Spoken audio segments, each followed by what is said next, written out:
limousine right, jet flying, son of a gun, and I'm having a hard time holding these alligators. You're talking to the Rolex wearing, diamond ring wearing, kiss stealing, willing dealing, limo jet flying. We Ric Flairing on it, flaring on it. We Ric Flairing on it. You talking to the Rolex wearing, diamond ring wearing, kiss stealing, willing dealing, limo jet flying. We Ric Flairing on it, flaring on it. Jet, we Ric Flairing on it, flaring on it. It's apparent these girls staring. I'm Ric Flairing, gold across my chest. I'm fresh to death. I'm Paul Bearing, not at all scary. When I open like Betty Wops and find to these circles that's going in like a carry shot. Woo! I'm going in like a Mary Pop off that Mary Crop at the top flow at the Marriott. So questioning me is like questioning you. See, we the best dressed, so come and get blessed with the crew. Not one but two, different ways to slaughter your crew. Committed tat across the chest, I guess she blessed with the truth. People want to see them checks, representation of proof. Living through my elders trying to resonate to the youth. But ain't nothing to get my flash on. Longevity is heavily embedded in my melanin. Layman terms, I last long.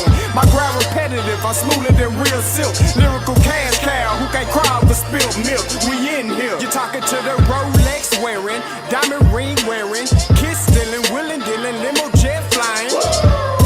We Ric Flairing on it, flaring on it. We Ric Flairing on it. You talking to the Rolex wearing, diamond ring wearing, kiss stealing, willing dealing, limo jet flying. We Ric Flairing on it, flaring on it. We Ric Flairing on it, flaring on it. This ain't no normal situation, this preparation with greatness. Industry full of fakeness, it's really up for the taking. See, life is what happened to you, more so how you take it. Don't get stripped of your knowledge and mentally leave you naked. I like to live otherwise. I'm sorry that I'm fresh to death. I put the polo and apologize. See, black son, we ain't nothing like the other guys. Quit to socialize, we organize, then we mobilize. Off the deep end like a scuba diver. And no confusion, just keep it pushing like Uber drivers. Woo! Business fresh just like a supervisor in a Gucci visor. Can't find a smoother rhymer. You're talking to the Rolex wearing, diamond ring wearing, kiss stealing, willing dealing, limo jet flying. We Ric Flairing on it, flaring on it. We Ric Flairing on it. You talking to the Rolex wearing, diamond ring wearing, kiss stealing, willing dealing, limo jet flying. We Ric Flairing on it, flaring on it. We Ric Flairing on it, flaring on it. Participants in the contest. Yeah, DQ baby. Shout out that boy Nigga for that fire track. Hey, Black Sun, sun up. What's up, Vinny Vegas? What in Vegas? Yeah. Shout out Pharaoh's Kids. D-Phase. Yeah. Bubba C. Yeah. Ric Flairing on him. Ric Flairing on him. Ric Flairing on him. Ric Flair, son up, baby. Hey, Roundtable Season 2. Scotty and Blue. Backpack coming through. Let's square it away. Ain't nothing like the round table. I pay you if able to find better on cable. They made you appreciate Scotty and Blue. Football media, walking encyclopedia. Scott understand the Blue got the stats handy. Football, the topic around it, they ain't dancing. Stat sheet longer than Clifford Harris's rap sheet. He run a phone, see why you playing them that deep. Awkward silence, no need to be quiet. You know you saw the game, we might as well talk about it. Somebody caught a body in front of everybody. Pick six, cornerback out here committing robberies. How much you wanna bet we could cover the spread? 50 yards in the game, 100 after the catch. Throw it up if you want, I'ma grab it and flex. Season 2, Captain Pettier, still with the mess. You can move how you want, but we gon' move too. Roundtable with your boys, yeah, Scotty and Blue. Backpack. Poet. What is going on, everybody? You already know what it is. Thursday night Roundtable, bringing in the new year 2023. and you know I'm here with my boy Blue. What's good, man? What's good? First show of 2023. About to start season 3 of the Roundtable. That's crazy. Hey man, dang 3. Oh, that's crazy, bro. We've been doing it. We've been doing it. Man, listen, I'm not even gonna lie to you. I know some Jackson State fans are here. I can't stand y'all. I'm just let y'all know right there. I can't stand y'all. And this is coming personally from my page. Okay, like it's simulcast. This is coming personally from my page. I can't stand y'all asses. All right, but we're gonna get into some topics today. We're gonna talk about both Natties, FCS, as well as FBS national championships. We're gonna give you some HBCU grades, and first but not least, we gotta start off with the portal report. Hey, listen, that portal's hot. All right, it giveth and it taketh away. Oh man! So first up, Zay Hamilton. Listen, Blue. I mean, from his freshman year, was the highest graded defensive back in the SWAC. Became an all SWAC defensive back as well. Led the SWAC. I think led FCS in interceptions, if I'm not mistaken. No, he was like top 10. Okay, top 10, but definitely led the SWAC in interceptions. Had the highest. Had the lowest completion percentage as a DB in the SWAC. I mean, a lot of stuff, a lot of accolades from what I've seen from his Twitter. North Texas, Colorado State, and Texas State. I know you're a fan of them. They got your boy down there. Overall, should he stay or should he go, in your opinion? I mean, you got to go get the money. I mean, at the end of the day, go make your money. I mean, because it's no offense to any Texas Southern fans or supporters or coaches or whoever listening, but man, at the end of the day, I don't think he's getting the credit he deserves because he plays at Texas Southern. That's real. Man, he's getting FBS offers left and right. Go prove it, man. And listen, I've had him on my show. I'm a big fan of Zay. I've been on his bandwagon since he was a freshman. He was the best corner in the SWAC this year. Go get your money. I don't blame anybody for trying to test the portal to see. I mean, at the end of the day, we all have to come to the realization that FCS is now pretty much a prove it league. And if you prove it, you go to the next level. And that's the Power 5 FBS. He's testing the portal. He can stay in Texas, get to the next level. So it's going to be really interesting what he does. But if he gets a P5 offer, I won't be surprised if he takes that. Yeah. I text Zay and I told him, shout out to my boy Zay. I texted him and I said, hey, listen, you're a walking pro. Just don't go somewhere and be on the bench. That's all I can tell him. At the end of the day, it's not about if you want to stay at Texas Southern or anything like that. But I will say, and it's a contributor to both channels, Cam, from the Intel podcast. We know him both close. He made a strong argument, bro, that I was like, if I'm Zay, I would stay. I know, like, he made such a strong argument to me. I was like, damn, I think I would stay. And the argument that Cam made, he said, he knows the system. They play him the right way. It's continuity on that team. They're a young, growing team. They're probably the favorite in the West. You know what I'm saying? Depending on what Andrew does and how he looks. They're definitely the top team in the West in one of the why not go make history at Texas Southern? I mean, you're literally one play away from being in the SWAC championship after voted going last in your division. And I think Texas State is an okay job. I don't think it's an okay place. It's still unproven. I don't think North Texas is a good look. I'm never been a fan of North Texas. Colorado State, it's listen, if he does what he did at the SWAC at Colorado State, he's a second-round pick. Well, Colorado State's not in the Pac-12. They're still Group of 5. They're in the Mountain West. Oh, okay. Yeah, Colorado's in so he don't have a P5 offer. I'm with you. If he doesn't get a P5 offer, you may consider coming back unless you get like Cincinnati's moving up. So I mean, what, an Appalachian State, Louisiana, Lafayette, a Memphis, someone like that. Like he seems like a Boise State type of player where they kind of groom these defensive guys, and you have the Orlando Scandricks, like a lot. Listen, Boise State and the Dallas Cowboys are like this. All right, we always listen. I'm trying to tell you, we always draft somebody from Boise State. So I don't even mind if he went somewhere like there. But listen, whatever Zay does is what's best for Zay. And if I'm being honest, if he did what he did, okay. And Cam said this, and I kind of agree. I think he's better than Jacoby Durant. I feel as though if Texas Southern puts more P5s on their program, on their schedule, and he can do what Jacoby Durant did against Clemson, maybe to a TCU or U of H or Rice or a Texas Tech, he can go pro from he can easily go 4th round, 3rd round pick to an NFL team. But you know, it is what it is. I'm with you because, a lot of people are going to compare sophomore Zay to senior Jacoby. I think he's better as a sophomore than Jacoby was as a sophomore. Absolutely. Absolutely. But I think his measurables just work. He's 6'1", 6'2". I've met Zay. I've stood next to Zay. He's legit 6'2". All right. He's a legit 6'1", 6'2". He's so fluid. His hips are so no homo. His hips are very fluid. He can turn. He gets the ball at the highest peak. He is the definition of a lockdown defensive back. You know what I'm saying? He reminds me of he would be like a cousin of Richard Sherman. That's what he reminds me of the way he can turn his hips, read inside out, and still make plays on the ball and use his height and size. And he tackles.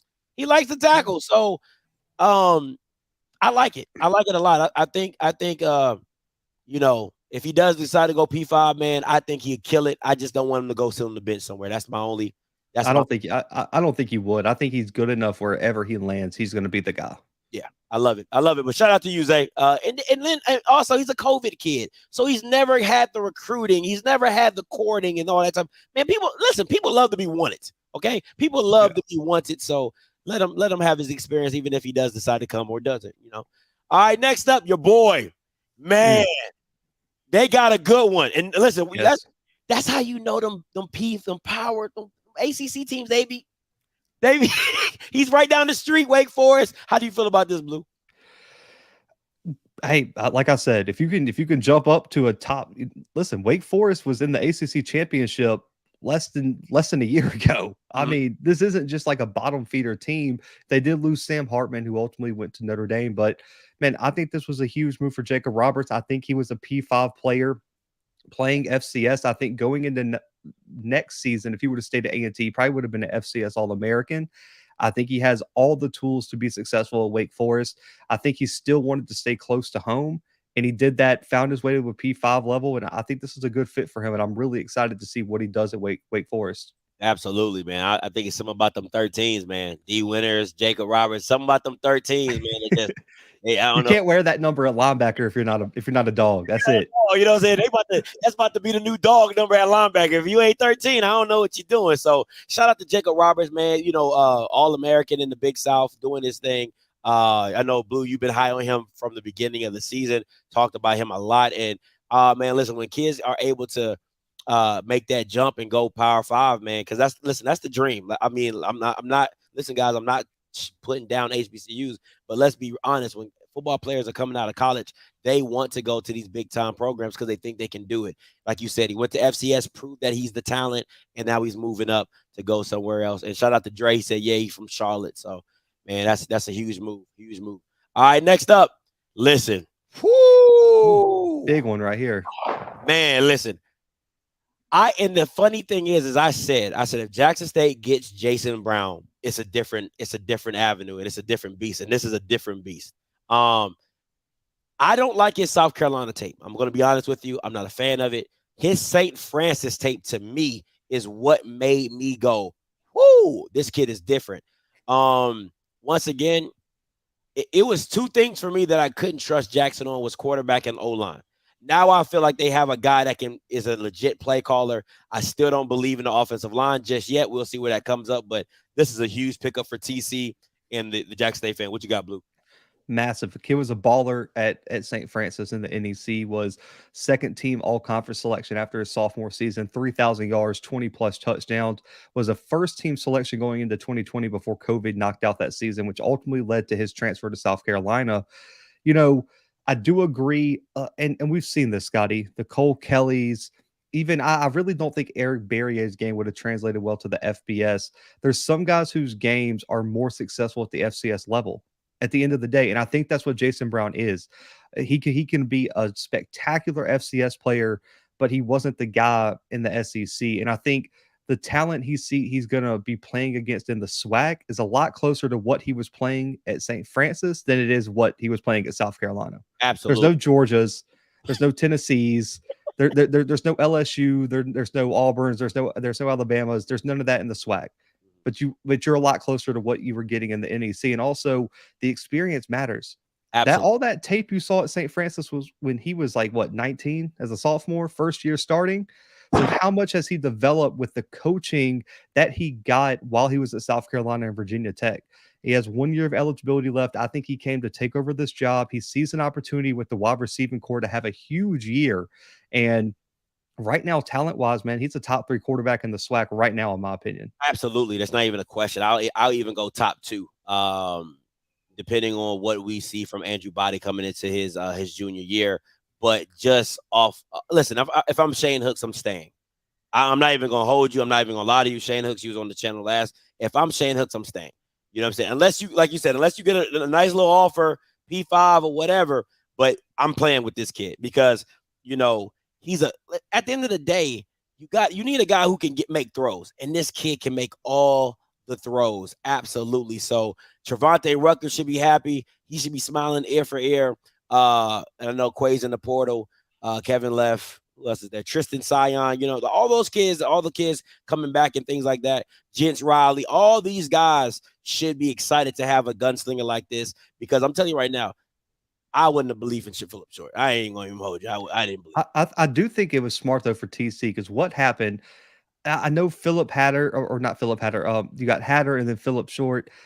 Both of those guys, in my opinion, were not ready to start next year. Absolutely. Necessarily. Like Short, I think I'm a little bit higher on Short than you are. I think he could have done it, but the ceiling is a lot higher with Jason Brown this year. And so what you do is you bring an experienced guy that's played in the SEC, played in the ACC, and Brown to be the mentor to both Short and Hatter. Yeah. And then you have the real quarterback battle going into the 2024 season and who emerges there. Because I don't think as a freshman, Hatter was ready to start. And I don't think straight out of JUCO, Short was necessarily going to be an all-world quarterback. I think he had the talent to at least make them competitive. But, man, Jason Brown makes them a legit favorite to win 3 straight SWAC championships. I can't even lie. They should be. You got to up the wins. You got to, you know what I'm saying? Because at the end of the day, we know when the SWAC, it comes down to having quarterback play. And I agree with you. I think I would have went with PJ Hatter if they didn't get Jason Brown. I just think he has more physical tools, even as a freshman, than Philip Short does. But you're absolutely right. You give those guys time to kind of get the system down, know what TC's trying to do. You bring in a veteran like Jason, who's been around, pick up a playbook probably pretty quickly because he's transferred a few times. So, and this, like you said, the experience is huge. He's seen it.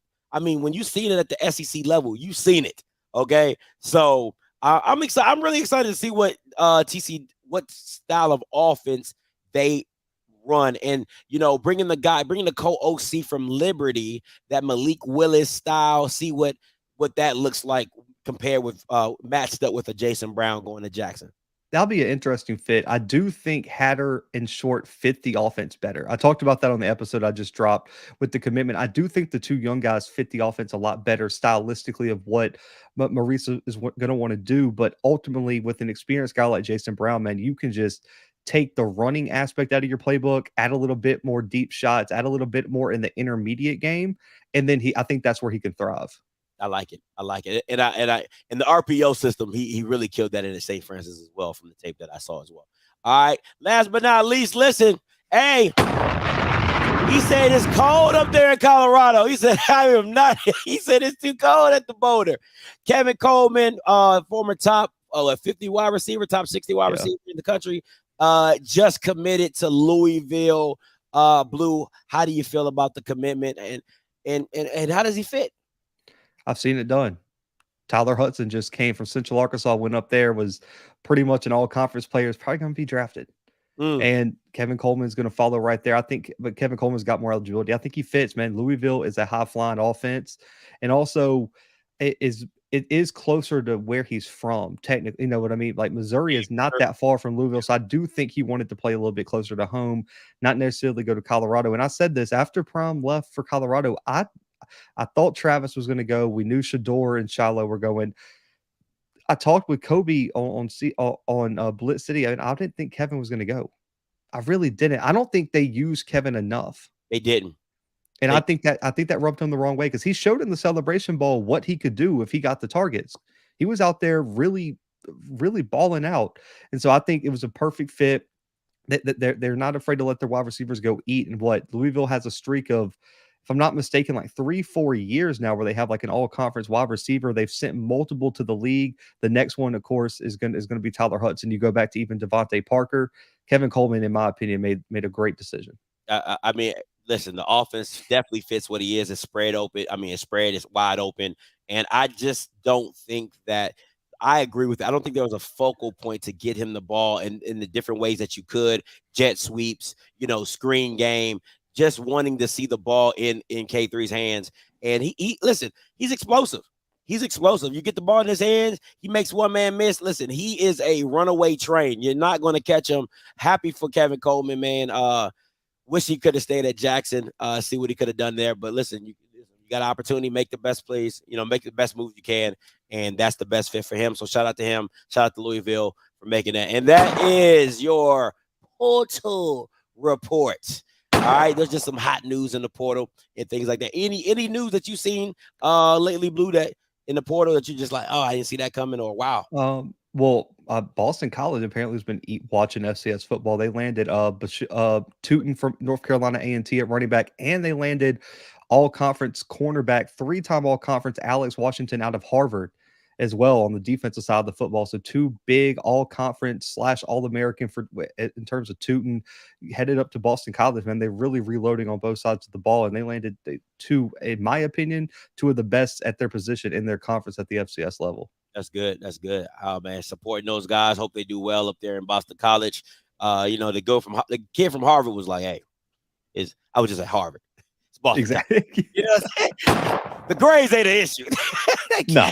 Listen, there was no academic qualifying issues anywhere he went. No, not even in the least bit. Not even in the least bit. All right, listen, coming up, you know what? Before we go to HBCU grades, I want to get your opinion on something that I saw on Twitter. And I know you retweeted it, but I'm going to share the screen real quick. And guys, this is definitely off the cuff because Blue definitely didn't see this coming. This list of the top 30 college football programs, and I'm going to need you to explain to me how Princeton and Harvard is as high as they are. Well, okay. So this was the confusion. Just because it came from the Pro Football Hall of Fame, this is not a ranking of how many players are in the Hall of Fame.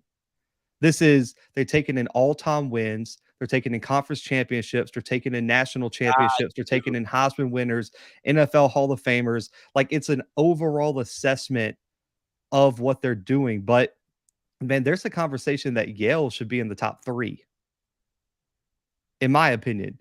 I mean, they have the most national titles in the entire history of college football. They've won like 20 national titles. Because you got to think, this takes into account the entire history of football pretty much. And so the programs that were running college football back in the day were Yale, Princeton, Harvard, Penn. You can even go back. I mean, because I was tweeting at someone today. Everyone was so pissed that Minnesota made it.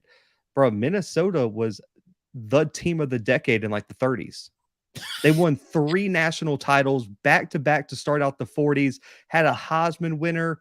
I mean, Minnesota was cooking people back in the day. You said that, and so was it the 30s? Go ahead, Blue. Go ahead. Do your thing, man. Go do your thing.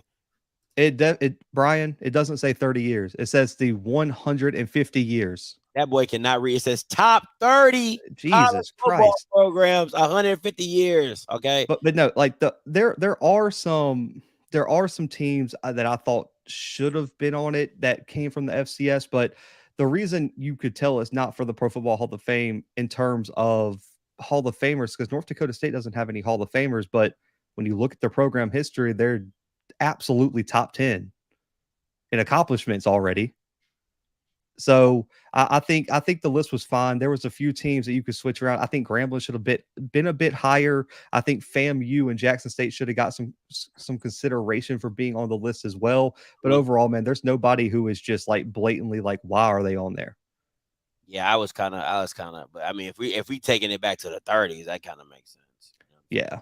So some of these older programs, I mean, Like I still don't even know who the purple M is. I have zero idea who that is. You don't know who something No, is? They I should have zero idea who that is. be on the list. I have no idea who it is. Bro, I've been trying to. I just gave up at one point. I was like, I don't even know who the blue M is or Somebody the purple M is. Blue Blue. Well, Oh, I mean, I get it. I mean, I knew Nebraska, Michigan, Yeah. Oklahoma, Ohio State, Notre Dame. I think a lot of people, and I did it at first until I messaged because the person who sent it to me kind of explained it to me after I posted the Millsaps. Okay, but at first I thought it was Pro Football Hall of Famers, and I'm like, bro, this list is outrageous. Like Yeah. what is the order here? But then once it was kind of explained to me what they were doing, I kind of understood it more. It's like, okay, they're just looking at programs as a whole. But when you see Pro Football Hall of Fame, everyone just kind of jumped and said, oh, this must be just Hall of Famers. Let me ask you, what's SJU? Is that St. John's University? Yeah. Okay. I thought they were basketball.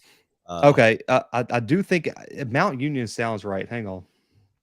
I'm gonna look up the logo now. Now y'all got me He said blue. because they are a dominant D3 program.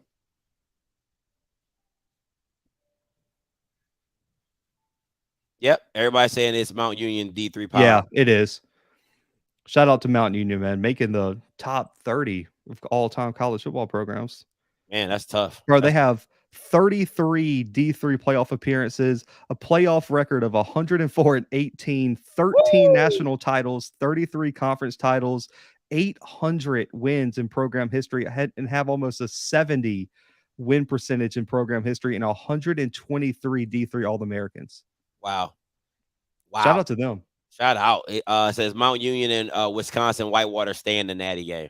Bro, they've won, hang on, 1, 2, 3, 4, 5. They've won 6 straight national titles. And hang on, so is this all? Okay, no, that's conference championships. That's crazy. Well, I was about to say, dude, 6 straight national titles. Like, I was like, that's North Dakota State level right there. Yeah. I mean, 10 and 12 years is still crazy. I mean, that's why they are where they are. And if you're looking at this list, it goes left to right. Okay, so it goes. Yeah, that confused me too at first. I had to fix my tweet when I tweeted it out. I was going up and down. I was like, dang. I was like, Michigan number 2. I was like, Princeton number 3. But it goes left to right, guys. So Alabama's 1, Notre Dame is 2, Ohio State's 3, Oklahoma 4, and so forth and so on. So that's how it goes. All right, so it goes left to right. Just want to let you guys know. But yeah, I wanted to get your opinion on that. I got a transfer portal update. Talk to me. Campbell lands former 5-star LSU transfer Antone Samph at linebacker. Wow. They landed a 5-star transfer, and then they landed another transfer, former 4-star from Ole Miss as well. Man, I'm trying to find this kid's name. Somebody need to check them Campbell books, bro. They listen. I'm sorry, That's disgusting. I don't know what they doing to get these players, but somebody need to check their books. I ain't even gonna hold you. Campbell don't got NIL money like that. Shout out to BJ. What's good? Shane Hooks, I see you up in here. Shane, you need to go. Hey man, just go ahead and go on back to Jackson, bro. Go ahead and play with Jason. All right, go ahead and play with Jason. I ain't even gonna hold you, my boy. If you get something better, cool. But hey, just go ahead and go back and play with Jackson. All right, let's get to this HBCU grades. All right, SWAC East. All right, Blue. Give me your FAMU grade for what they've done up until presently. I think for the early signing period, you got to give them an A-. Okay. I do. I think it's been solid. You got a quarterback coming back. You did well recruiting the offensive line. You landed multiple athletes. I mean, and listen, it's FAMU. They're going to have the deepest wide receiving recruiting class in the conference every single year. But I give them an A-. They really addressed their needs. I do want to see them do a bit more work on the offensive line for National Signing Day, but I think it was a hell of a start. I'm going to give them an A-. I'm not giving anyone an A+, just throwing that out there. It's early signing day. You got to earn that A+ with a complete signing class. Absolutely. For me, I'm gonna go B+.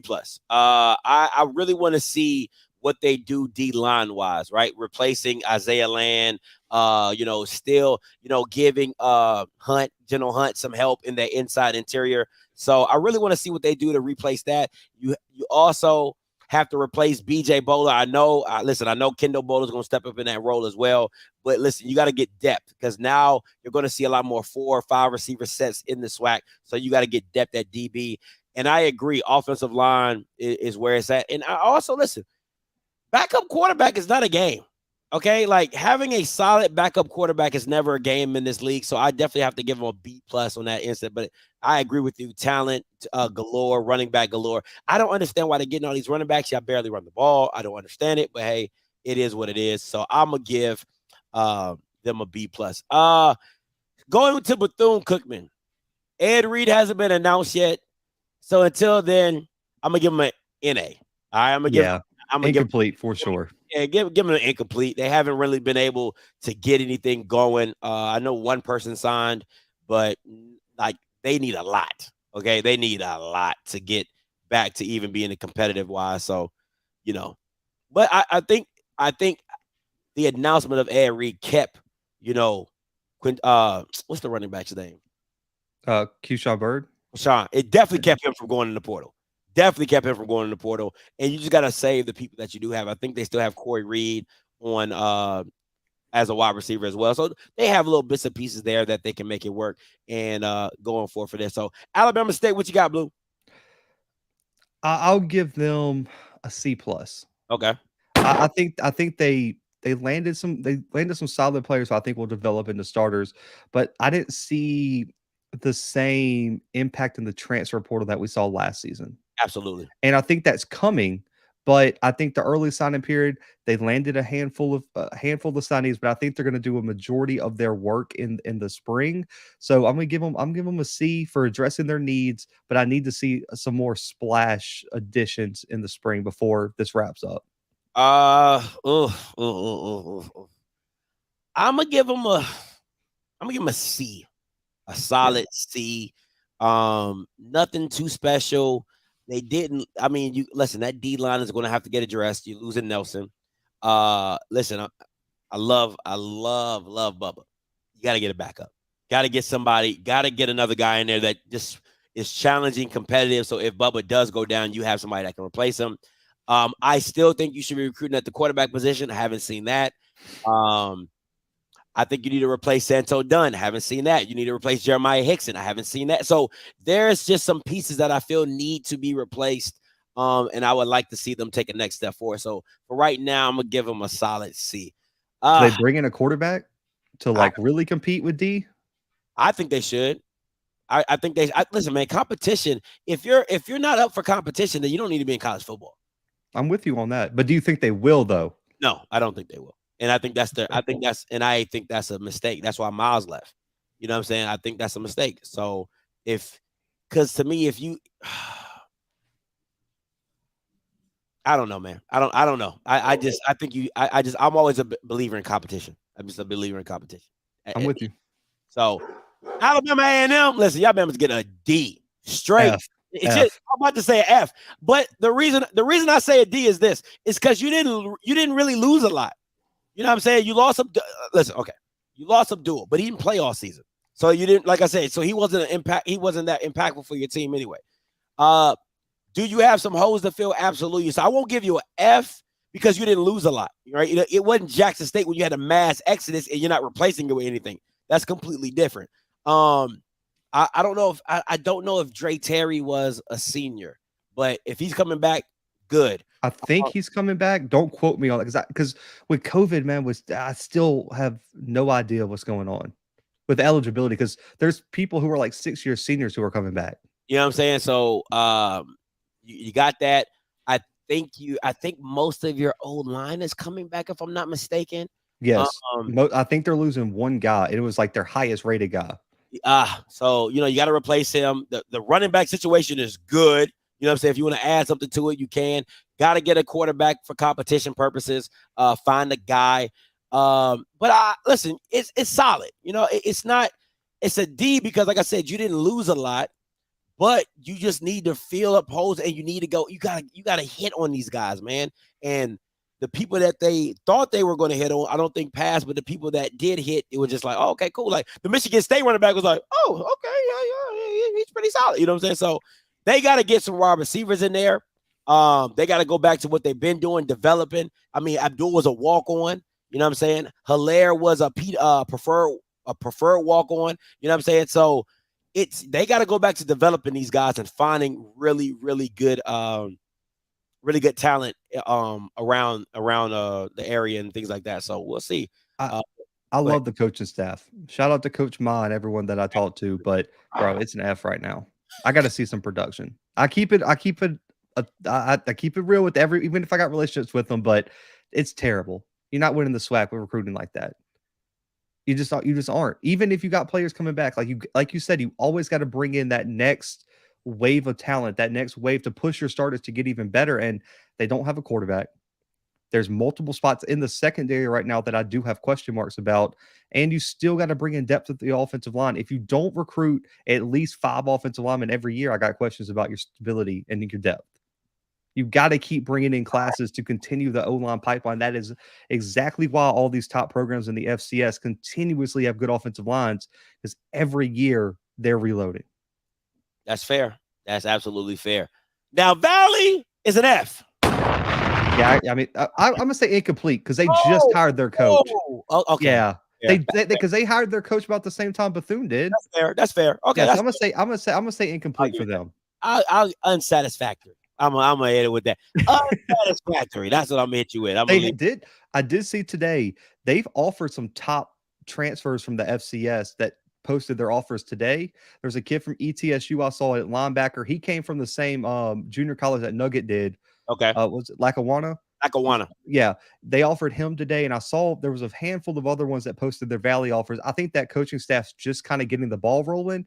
Okay. And they landed a top coach from SEMO, who was the main recruiter for Geno Hess at running back, the first team All-American, Walter Payton Award finalist. He's put together a really solid staff. I just think you got to give Wade a little bit of time to get his feet underneath him. All right. I like it. Unsatisfactory. Jackson State for me, I got to go A-. I agree. Same with FAMU. I gotta go A-. It would have been a B-, but the quarterback was huge. All right. The quarterback was absolutely huge. Because to me, replacing Shador was job number one. That was job number one, with replacing Shador. I think you got a solid pickup with Jason Brown.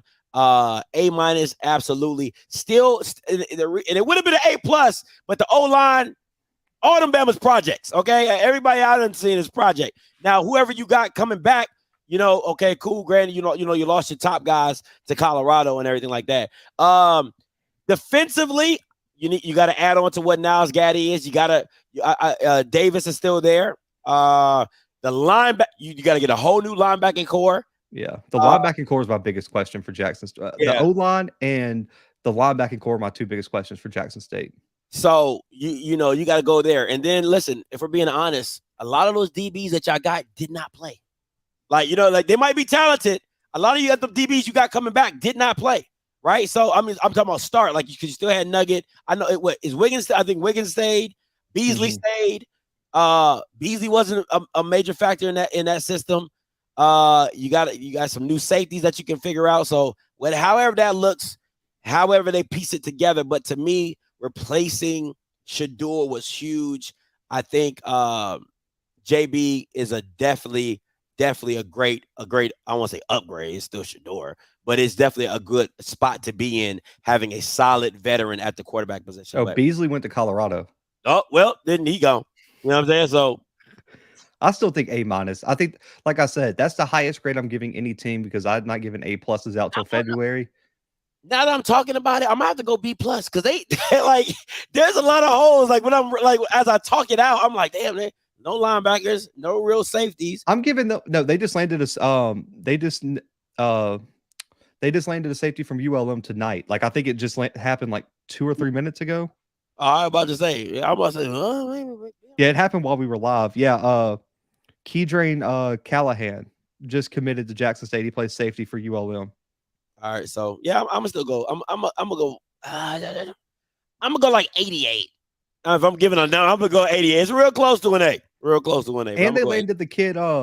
They landed Phillip Short's brother too. That boy didn't even play at Southern. Well, I mean, no, he didn't play. But I mean, he was still young. But like, I mean, I think he has potential. He's still young, bro. He didn't even play at Southern. Like, what are you? Like, come on, bro. Now it's just whoever you pick. Pick him up. Like, didn't he play behind Corian Harris? Like, that's a real tough position to get. You didn't play. Corian Harris was a first team all conference. I'm not saying it's not a reason why he didn't play. It's a reason why he didn't play. But I can't be like, you'd be a little hard on the kid, I think, bro. That's tough to start over. An all conference transfer comes in, bro. That's his spot. I'm not saying that is. Listen, Blue. I'm not saying you're not right. You are right. He was. Corian Harris is that guy. He's that guy. For sure. He still didn't. Oh, Esaias Guthrie. Okay. Oh, yeah. You got to give him that. And you do got to give him a little bit of credit for recruiting their own roster, because it could have been like they did lose a lot of players. Bro, it could have been it could have been a wasteland if TCU didn't get in there and start recruiting that roster. Like what happens if Savion, Niles, Durante Davis, they could have been real bad. Yeah. Listen, I'll tell you, the guys that I would have been plucking off that if I was a team in the SWAC would have been Trevante Rucker, Gents. I would have tried to get Gents. I would have tried to get Trevante. I would have definitely tried to get Davis, Devontae. I would try to get him. Those would have been the guys I would have been trying to pluck off that team ASAP. Like I'm talking about ASAP when Dion first left. So, but that's I think because listen. People sleep on Trevante. I would have tried to get Malachi too. But Trevante, man, he's special. He's special. I am a Trevante Rucker fan. I think that kid is freaking special. But when you bring in Shane and Dallas and Kevin, that room was just so deep, bro. Like you just sitting in the back somewhere, just cutting your fingernails. This is hard. It was hard to get playing time as a wide receiver last year because Rico Powers was legit too. Yeah. Oh, and Willie Gaines. Yeah. And then Malachi Wadman can't get on the field either. Like that's a first team all conference wide receiver who led the SWAC in touchdowns. And he didn't even get to see the grass all season. They kept him locked in the locker room all year. Oh man. Listen, my thing is this. Doyle, no. I didn't like Doyle when he first got no. I don't think I think he has some potential, but he did not live up to the hype that he had coming in. Listen, he was a special team guy at Texas A&M, and he just maybe if they switch his position, maybe, but you know what I'm saying? I wasn't a fan of when they signed him. I don't think he was all that. I don't know if this is really Bashan or not Bashan. I don't think it is, because I think that's the same account that said he was a fan of you. Definitely ain't a fan of mine. You know what I'm saying? But yeah, I give him a B+, A-. I'm on there. But all right, let's go. SWAC West. Blue Southern, what you got? C+-ish. I'm gonna go C-. Yes, it's somewhere in the C range. I think the weird announcing after signing day thing was kind of weird for me, but they didn't land any quarterback. That's one. Bro, if you don't land a quarterback, I don't care. Well, to me, I like Noah. So if they got Jason Brown, I would have been great pickup. You know what I'm saying?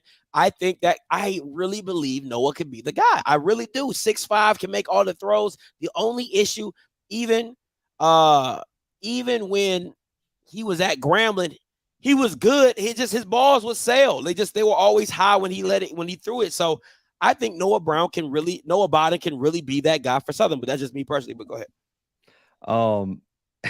Mr. Campbell is outrageous, but oh,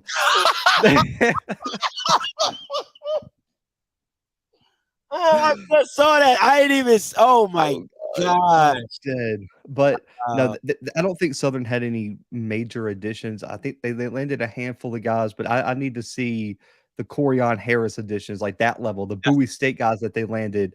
I need to see that. And they also got multiple positions on the defensive line and offensive line that they got to replace. I need to see more activity in both of those areas. Yeah. And to me, they didn't lose a lot. You know what I'm saying? Offensively, okay. But, I don't want to, he's in Dre Terry's done, apparently. That's a huge loss. That is an absolute huge loss for A&M. I love Dre Terry. He's a dog. You didn't lose a lot offensively. You got Kobe Dillon coming back. You got Gerard Sims coming back. You got the freshman running back. So you're loaded at the running back position. The wide receivers, you can add a few more, but you didn't lose a lot there.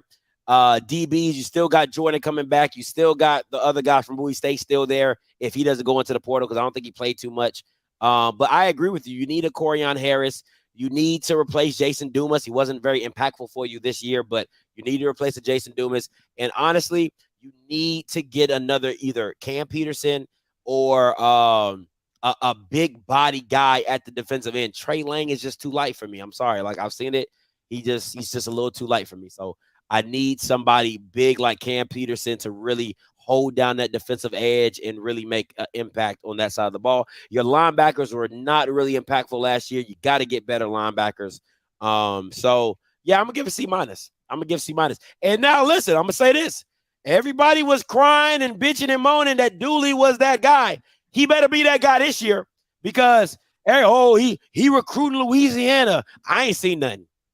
I ain't seen it. So TC Taylor done more in the past month than my boy. That's true. I'm just saying. That's true.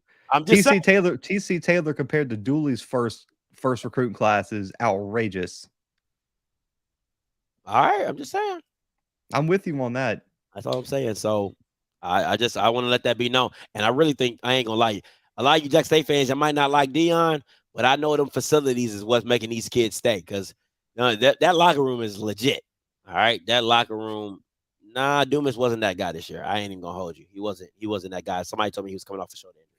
All right, Graham, look what you got, Blue. B-, maybe. Yeah, you don't have to explain that one to me. Yeah, you don't have to.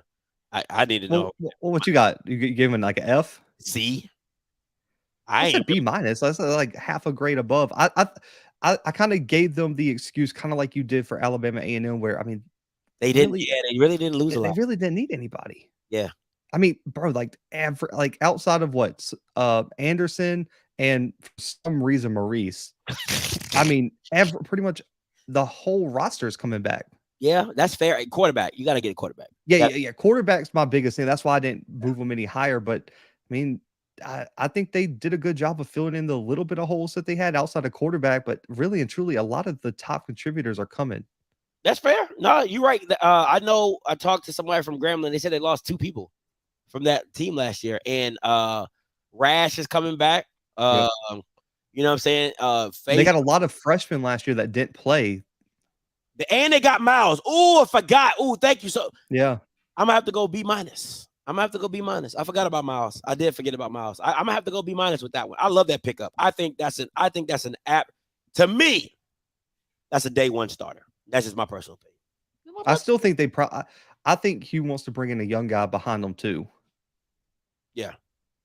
So I think they still go out and get a high school guy to come in, but I'm with you. Like, they didn't lose anybody. They landed a guy who has had SWAC experience. They can come add a little bit of depth behind them, but all your skill positions outside of running back, and Maurice was never healthy. So, I mean, you're returning pretty much all your production. And you added another running back, because you pretty much just replaced Maurice with the young guy that you got coming in, but you already had 2 studs, Lamborghini and Chalk. And now you added the other running back that they got from the portal, or from high school. I don't know which one he was coming from, but they have that kid. So I would like to see more veteran wide receivers. That's what I would like to see. I would like to see more veteran wide receivers, more guys like Rash that had some playing time coming into Grambling. Maybe find you a junior, maybe a grad transfer, kind of like a Dallas Daniel was. You know, they need that. But Miles Crawley to Grambling, to me, was probably the biggest pickup for them, because they needed a guy. I mean, the boy is 6'4", 210, 215. You know what I'm saying? You need a guy and can throw it. He can actually spin it. So I like it. PV. I got to. Oh, go ahead. Go ahead. No, you good. I got to give him a B+. And I'm with you. I wanted to give him an A so bad, but I got to give him a B+. But listen, Caleb was a huge pickup. Caleb was a huge pickup for the way they like to run that style of offense. Got to give him a B+. I need to see what they look like defensively. That's the thing for me because I think in Troy is Troy still there? Is Troy James? I think Troy's gone, if I'm not mistaken. You got to replace Troy. That D line was unreal. So you gotta get that back up to par.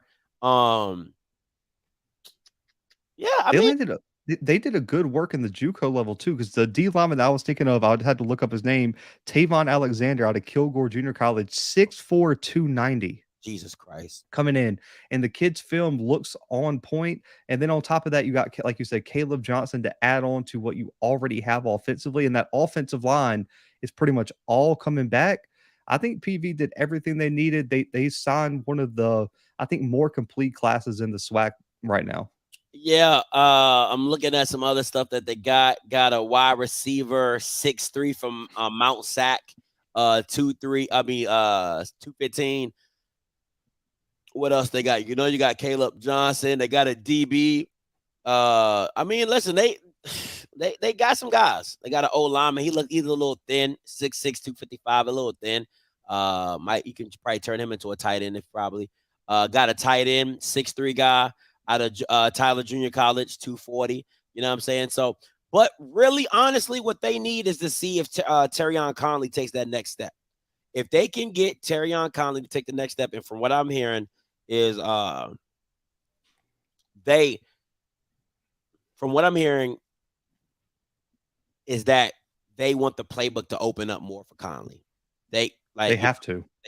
That's what they want. And I think if you could continue to run the ball like you have been doing and then add Conley to whatever they got, yeah. Because that kid's, I mean, athletically, he's special. He's a special talent athletically. He just has to make throws more consistently. But yeah. Texas, go ahead. So it's on you, Texas Southern. I'm gonna give them a B+ too. Okay. I mean, listen, with everything going on, man, listen, D-line was a big thing for me because they are losing some talent on the defense. Man, that kid from Nichols, they got 6'2", 335. Woo!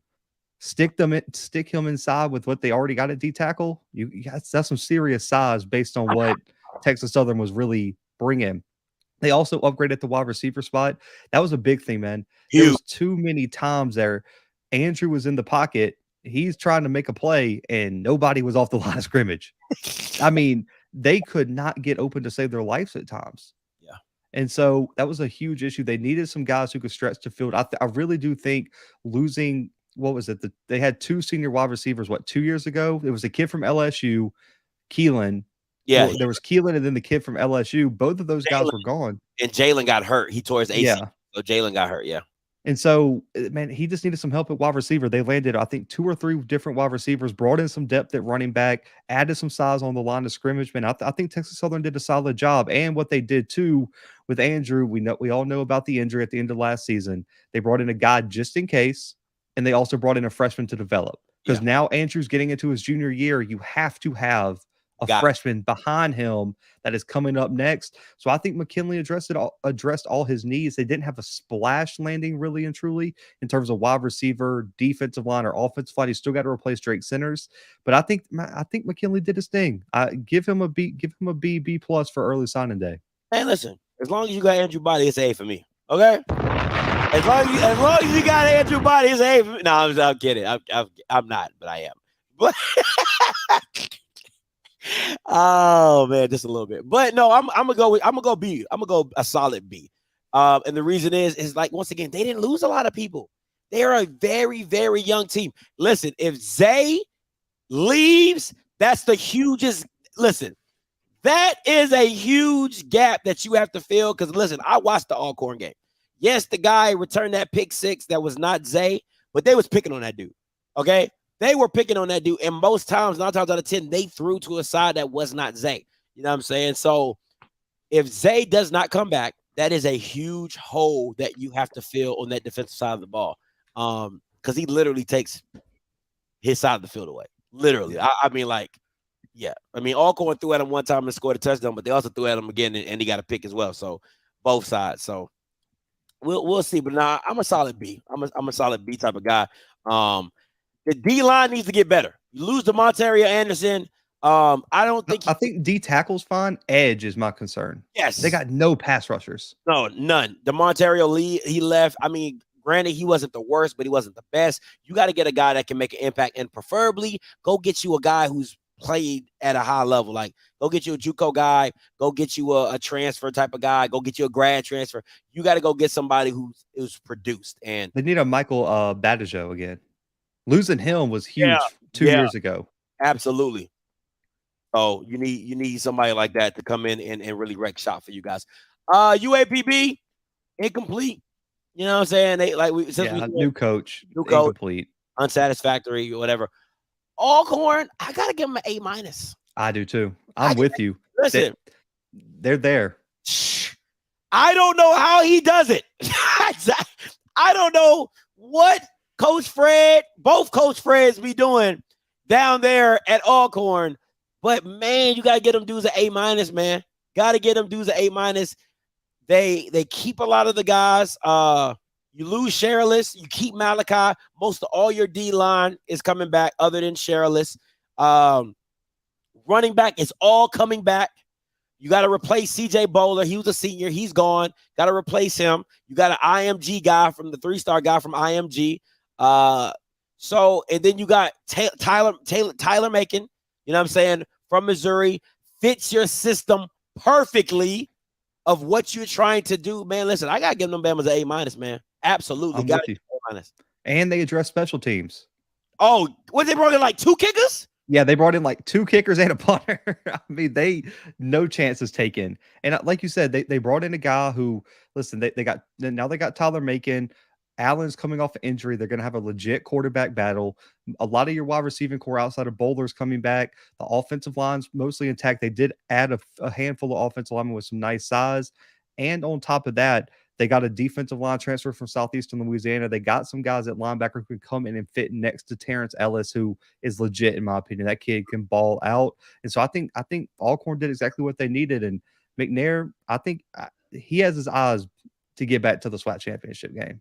Absolutely. I think seeing that, I think most of their stuff was a quarterback. You know what I'm saying? Like, don't get me wrong, special team. Because think about it, Blue, that Stephen F. Austin game. I mean, Stephen F. Austin game, like you said, you were there. Special teams.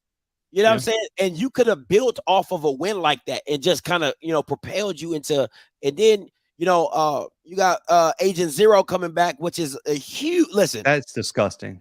Him coming back for a whole nother year is just it's a world in its own. So, and you know what he is when he has the ball in his hand. So really all you're trying to do is just add another dynamic to your offense that you didn't have last year with the quarterback play. And I think adding Tyler, adding some receivers, like I love Montario Hunt. You saw him come on later in the season.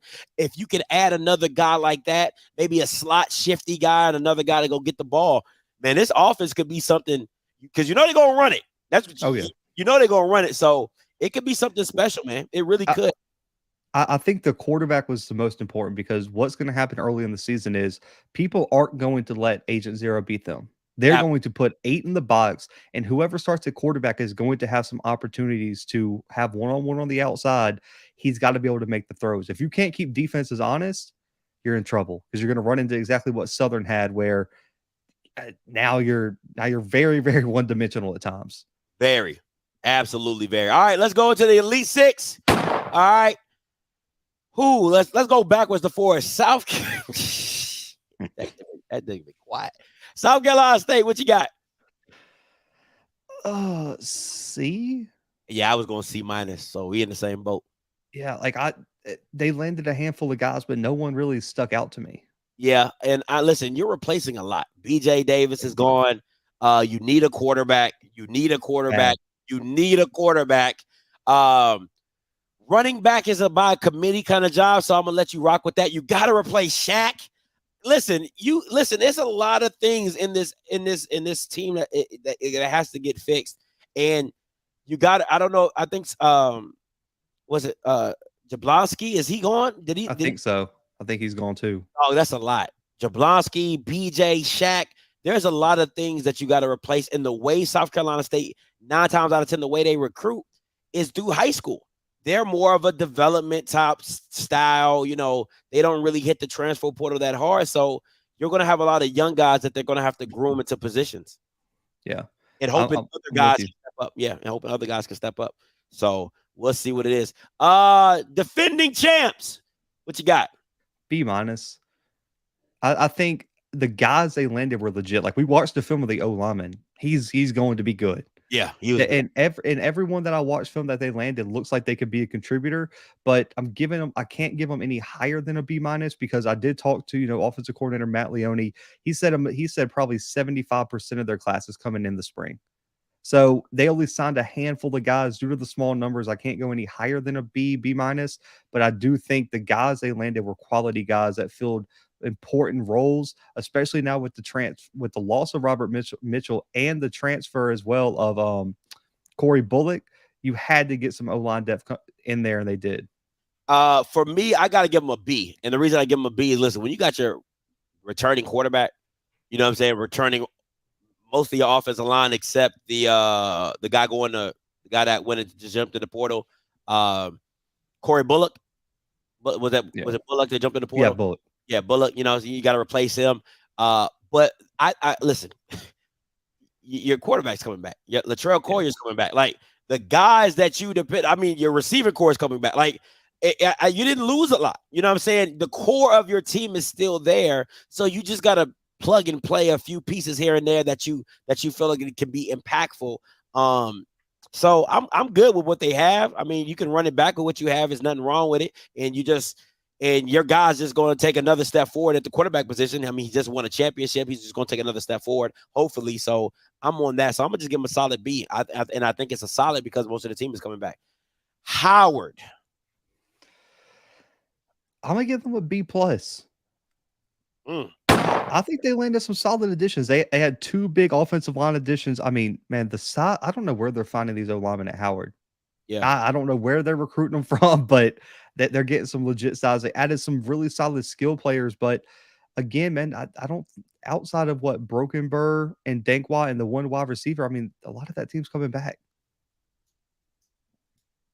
Most of the teams coming. I mean, Howard's gonna be a team that's gonna compete next year. Is your safety coming back? 0? Gallup? I don't. Let me look it up. I don't think so. I think Gallup is also gone. Okay. They landed a defensive back too. That's really good. I don't know if he'll be ready to start next year, but he does add a lot of depth. No, yeah, Gallup's back. Oh wow, that's huge. Junior. They're in the same boat as NCCU, where they signed about 5 or 6 guys, all quality guys, but a lot of their numbers aren't coming until the spring. I'm gonna go C+. I need a quarterback. I'm sorry. I don't know if it's Larry Scott's offense or just they don't know what they want to do with the quarterback position. I think they have a solid stable of backs. I love the receivers that they have. Oh, they lose the receiver Murray. They lose. Yeah, Murray's gone. Yeah, Murray's gone. But I need them to go get a quarterback. I need them to either develop a quarterback or go get a quarterback, and I'm not seeing that from Q, and I didn't see that from the backup. So I'm hoping they can get somebody, maybe a grad, somebody with some experience at a high level that can be. So I'm gonna go C+ with that. I think they had a solid squad offensively and defensively, and they won the games. Yeah, overall, like on paper, they had a really good roster. I think they had one of the better rosters in the MEAC. The problem is they were inconsistent at the worst possible positions. Yeah, at the worst possible times. Exactly. All the big games, like he failed to show up. They should have beat Alabama State. Yeah. Oh, definitely. And there were a few games dropped. Like they should have beat. I think it was Yale is the one that they should have won. They had a lead early and then kind of collapsed down the stretch. So I mean, there were multiple games where Howard just collapsed at the most inopportune moment. Yeah. So that's my thing for that. So I'm gonna give him a what did I say, a C+. C+. Yeah, C+. I'm gonna give him a C+. I just need a little bit more from that quarterback position or just some more competition. Delaware State, I'm gonna give them an unsatisfactory. They just got a new coach. And they're losing a lot of players to Jackson. Morgan State, I gotta give them an A-. I'm with you. They have the best recruiting class in the MEAC. Man, by far, hands down. Antoine Sawyer, Wilson, they are killing it, which everybody assumed they would if you gave them the time. And listen, the potential at Morgan, because a lot of the people they have are coming back that were young for that team. I don't know if the running back is coming back. Is he coming back? No, he's graduated. Yeah, I'm about to say, I think that's the only person I knew for a fact wasn't. But I do. They got a quarterback from high school. I've seen this tape. I'm a fan. He can sling it. He can sling it. He can throw it, and he can move. I still think he might be a little too young for that position right now. I would like for them to go get a grad transfer. Listen, they are beefing up that offensive line and defensive line heavily, and they got some skill players. And I think the benefit of Damon and Antoine is that they don't mind coaching guys up. And you saw that when they came into the season with Morgan State. They didn't just go crazy and cut everybody. They said, hey, these are the guys that are rocking with us. Let's coach these guys up. And you saw what they could do. I think if you give them another year to coach it up, bring the talent that they're looking in, this could be really ugly really quick. I'm with you on that one. That's the biggest thing, is just get some consistency at quarterback. Absolutely. The defense is there. I've said this on my show. People were pissed about it. They're going to have, in my opinion, the best secondary in HBCU football. Woo! They're that good in the secondary. I'm telling you, turn on the film. It's there. They had an All-American defensive lineman for me. I thought he was an FCS All-American. I thought he was arguably the best interior defensive lineman in HBCU football. I think Morgan's coming. If they can get the offense rolling, replace Graham at the running back spot, get a solid quarterback, Morgan is central. I'm probably going to go to that game. That game is going to be a battle. Yeah, it's going to be epic. I'm loving it. Listen, Morgan, they in Baltimore, but they still part of Maryland today. If I was in Maryland, I couldn't say that because Baltimore and Maryland are two different things. But for right now, for show purposes, DMV, you're good with me. All right. Norfolk State. Listen. Dog. Just be honest with them. They need to hear it. I gotta give them an F+. Like F+. Like, because I don't even know where you go, if I'm being honest, bro. Like, Did they sign anybody? They offered a lot of people. Yeah. I saw the offers, but I didn't see many people with the commitment post. I don't even know where you go. Like, I don't know what type of team they're trying to have or what style they're trying to do. I don't know anything of it. It just looks chaotic down there. So F. Just I feel like a black parent when your kid getting on your nerve. You just say, get out my face. Just go do. When your parent be like, you get on your parents' nerve, but just get out my face, because you don't know what to say. Just get out my face. Like, that's how I feel about Norfolk State. Just get out my face, okay? Get out my face. F+. They messing it up really bad. That's why it's an F+. They messing it up really bad. That's why it's an F+. Go ahead. No, it's bad. I mean, right now, so Cam said they signed 10 guys. I just went to their Twitter. They didn't announce a single one of them. Not a single one. And they lost their top 2 corners? Yeah. As well. They don't have a quarterback. The running Morgan. Woo! Yeah, it's just bad. Listen, I don't care if they signed 10 guys. It's none of them had an impact. They didn't even feel nice enough to tweet about any of them. So it's an F. Yeah. I think that's our first F consensus wise. Yeah, it's just bad. Yeah, it's just bad over there, bro. I don't even. And they finished last in the MEAC next year, I think. And the thing about it is they have talent, bro. Like, that's what's so frustrating, because that running back is special. That running back that they have, that kid is good. But JJ? Yeah, JJ Davis. Oh yeah, man. I like JJ. I like JJ a lot. But we'll see, man. We shall see. But oh man, God dog. Woo-wee. That jinx bad. All right, let's get into it. Listen, that's where everybody want to come see. Listen, when Blue doing the graphics, they're going to be hot. All right. FCS championship preview. If you're a SWAC fan, you want to hear it, you can click off right now and come back later when we do the national championship. But if you want to learn something, all right, let's get it going. FCS rematch, rivalry game. You know what I'm saying? Huge. Blue, what are the implications from your people and your sources on the FCS side? Oh man, this is what in terms of like comparative. I mean, imagine North Dakota State, South Dakota State. The FBS level would be like Michigan, Ohio State playing the Natty or something. Like, I mean, like these are like the rivalry game for like FCS. Like the Dakota Markers legit up north. Now all the SWAT fans are gonna be like, that's not a legit rivalry. It's just because it's too cold. No one goes up there unless you're from the Dakotas. I get it, but man, I mean, this is huge, and also just the history implications. South Dakota State going for their first ever national title. Wow. North Dakota State going for their 10th national title in 12 seasons. And on top of that, too, South Dakota State's never beaten North Dakota State in the postseason. And South Dakota State's won 3 straight now over North Dakota State. In the regular season. Yeah, in the regular season. So it's just all these streaks and history is coming. And also, too, this is the first FCS National Championship game on ABC in the fall season since that 2019 year where they did like 2.5 million. And you get the South Dakota State, North Dakota State rivalry in that spot too. Oh, you think what? Give me the. You think about me? You think it might be 3.5? I think it might be 3.5. I think it'll be in the 2 million range. It'll be about where I think you're going to put it on par at the Celebration Bowl, because even though the Celebration Bowl had to go up against other bowl games, like they got to go up against NFL Week 18. That is true, and I'm not watching that over. Yeah, so it's like it depends on. I'm interested to see, but play on Saturday. They play on Sunday. They play on Sunday. Ah, yeah, that's tough. That's a brutal day to play. But on ABC, man, I think the ratings should be really, really good. The stadium's pretty much already sold out, so it'll be huge. I mean, there's a lot of people who are pissed that they're contractually obligated to Frisco, because if you move this game to like Minneapolis, bro, the attendance would be dumb for these two programs.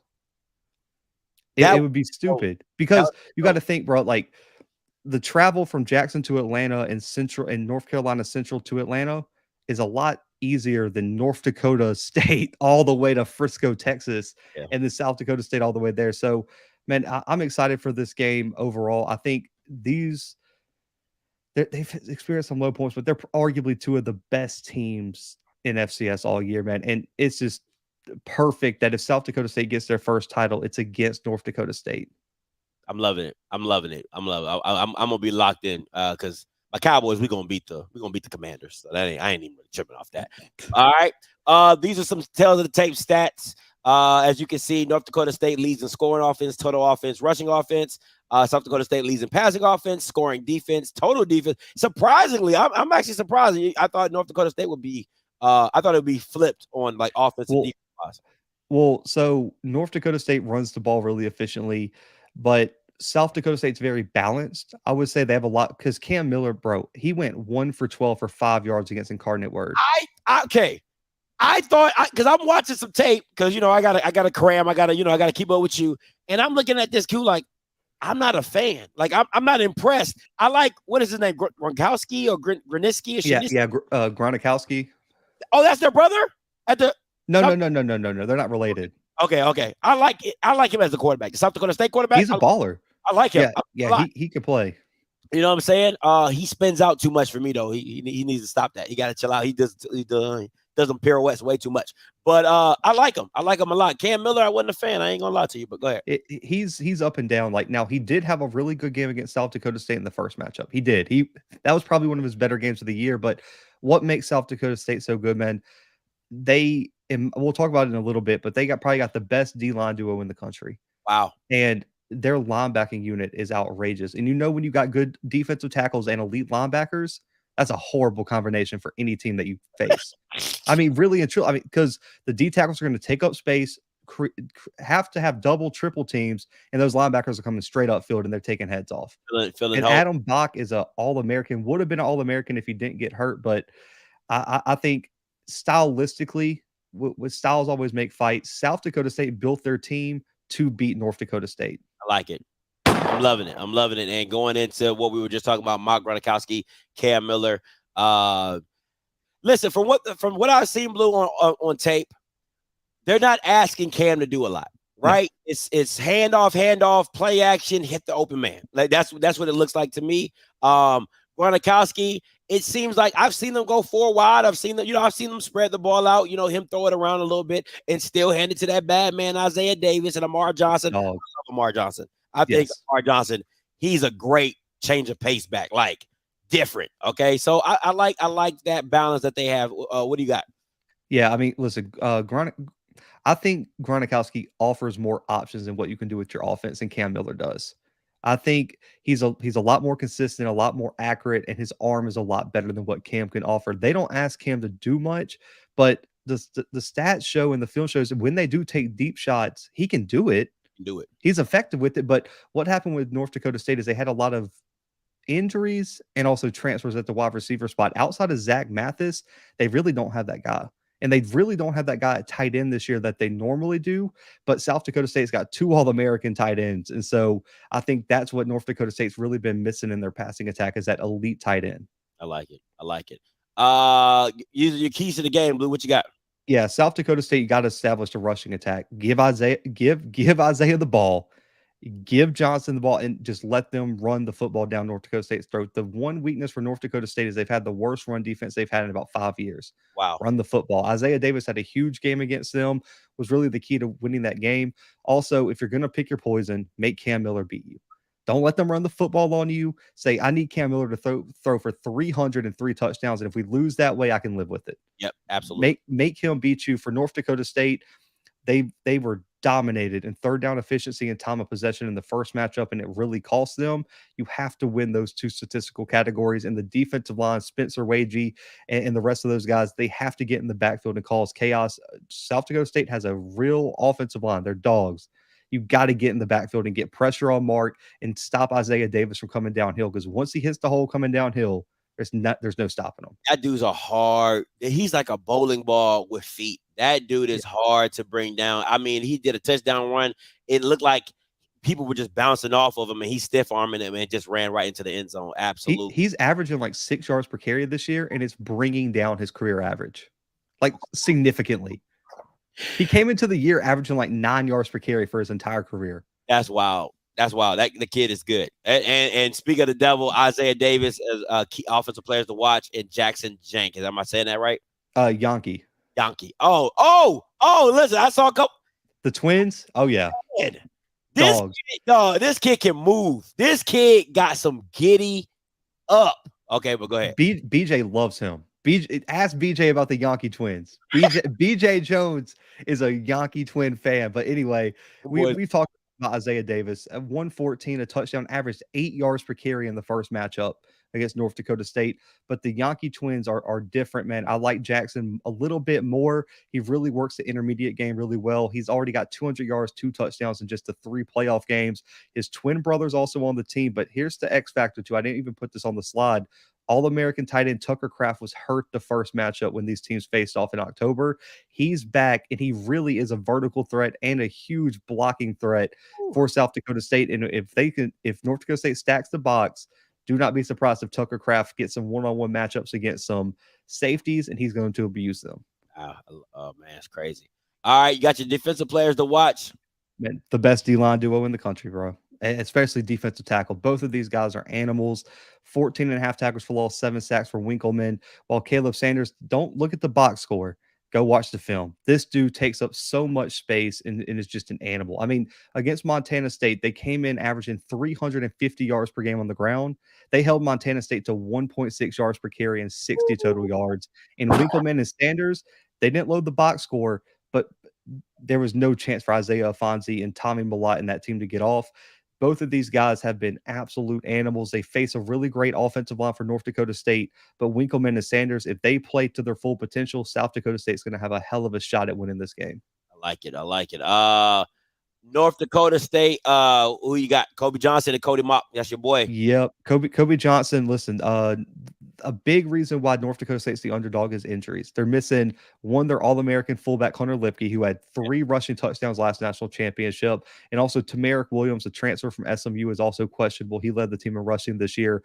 Kobe Johnson's got to step up. He had 3 touchdowns, way over 100 yards against Incarnate Word. You better match Isaiah Davis. because he's coming and bringing 100 yards with him. Kobe Johnson's got to have a game of his life. He did have a 50-yard run last year in the national championship to really break open that Montana State game. So he's not afraid of the moment. And Cody Mock, best offensive lineman I think he's the #1 offensive lineman in the NFL draft this next year. Wow.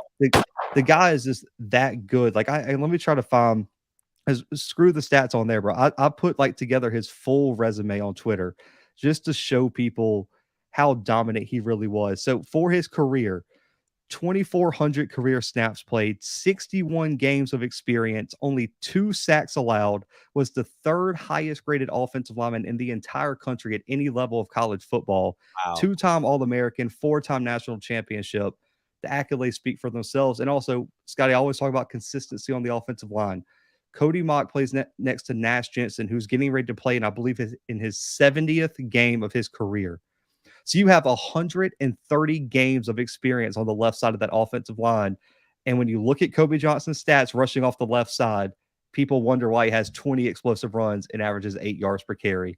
It is the offensive line. And Cody Mock going into the draft, Scotty, I'm pulling up his development. He came into North Dakota State at 6'5", 221 as a tight end. Yeah. He's 6'6", 303 right now. Talk about some development of offensive linemen. That's insane.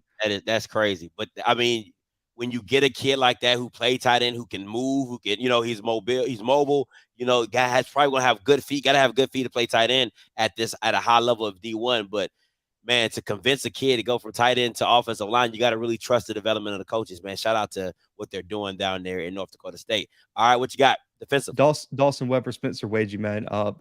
Spencer was one of the first guests I ever had on the show. Man, I love the guy. He's been through a lot of stuff off the field. Also had to overcome a leg injury. So that's why he's coming back for his 6th year. He's been an animal since he's back. 4.5 tackles for loss, 2 sacks, 15 tackles from the D-line spot in the playoffs right now. 24 QB pressures on just 300 pass rushing snaps this year.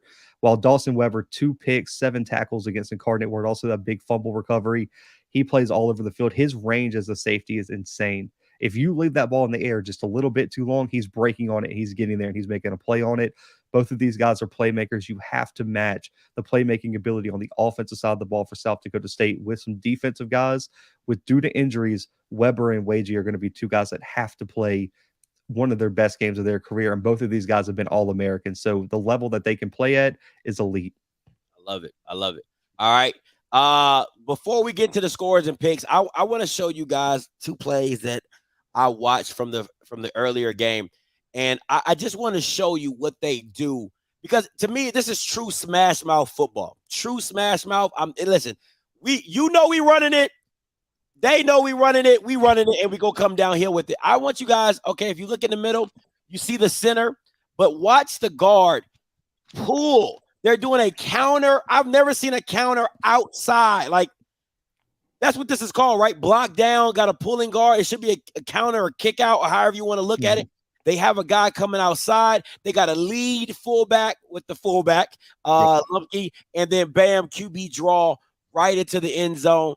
And this is what you call a setup play. They did that earlier. They come back to it, but this is what they do next time. They leak out Lumpke and hit you with the over the top. Listen, we know what we do. We do it very well, and we're going to pound you, and then hit you over the top, and it's just easy. Listen, man, how many offensive linemen are on this freaking field? They got 1, 2, 3, 4, 5, 6 offensive linemen, a tight end, and you got a fullback. No, just throw them all in it's ridiculous. That is straight smash mouth power football. All right, straight smash mouth power. Like, pulling guard on a pass play is asinine. that should be illegal in college. And also the discipline for the offensive lineman not to get upfield too, because they changed that rule after the whole Auburn thing with against Nick Saban, where Nick Marshall threw it when he was running it. But bro, you can't be 2 or 3 yards off the line of scrimmage. Yeah. So to have a pulling guard and run a pop pass on it, you better be disciplined, and you're just a madman at that point. Yeah, I mean, and if we're being honest, they all do a pass set. You know what I'm saying? And he still gets around them. Takes the pass set on, pulls around, and it gets the linebackers flowing. And 66 is Nash Jensen. That's the guy who with like 70 career starts, the one that they're pulling. Wow. Got to go. Man, that's just too easy. That's crazy. That's just too easy. Hey, the white boys can play now. The white boys can play now. Don't sleep on the white boys. All right, Blue. Here are our scores. You got South Dakota State winning. Yep, got them winning their first national championship. I really thought that this was the team that had to win it. If they don't win it with this team and they can't get past North Dakota State in the postseason, I'm terrified for the future because this team is loaded. They got this whole team has national championship experience because they all played in the spring national title last year. And they came up one play short against Sam Houston State. I think they aren't like the other teams that North Dakota State's faced in the championship where they're not sure if they can win. They've beat them 3 straight times. This whole team is filled with guys who know they can beat North Dakota State. I think they get it done. I think they score late, and I think it's a close back and forth game. It's going to be it's going to be real football played. There's no spread, nothing like that. We're going to run it down your throat. And I think South Dakota State has the team. Like I said earlier, matchups make college football. South Dakota State built their team for this moment. I think they get it done in Frisco this weekend. Man, I'm always going to be on the factor of it's hard to beat a team twice. Even with the injuries, North Dakota State is a proven team, proven champion. I think the only thing that kept me from not picking South Dakota State is I know they got a kicker. Oh, their kicker is good. All right. Like he punts, he punts it, kicks it off. He does everything for them. He's the reason they actually got back in that game the first time was all the kicks that he made.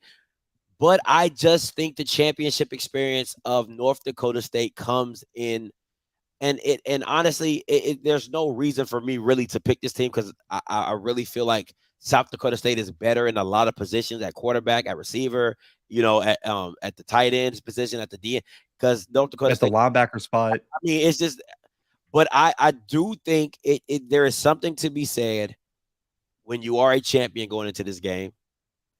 You've been here before. It's not new to you, and it's just hard to beat a team twice. I would have been more confident if Lumpke was playing. I would have been way more confident, but that's why I have it 27-24. North Dakota State pulls it out. Man, listen, it's once again, they say it in boxing, you got to go beat the champion, right? You got to go beat that guy. You got to go knock that guy. It's real easy in the regular season when it's just a game, but when everything's on the line, it's just a little bit different. So North Dakota State is my pick for this game. So if they win, the FCS is going to be pissed. They're gonna be like, what do we have to do? Like, can we just put an all-star team together and take it to Fargo and maybe we can beat them potentially? Yeah.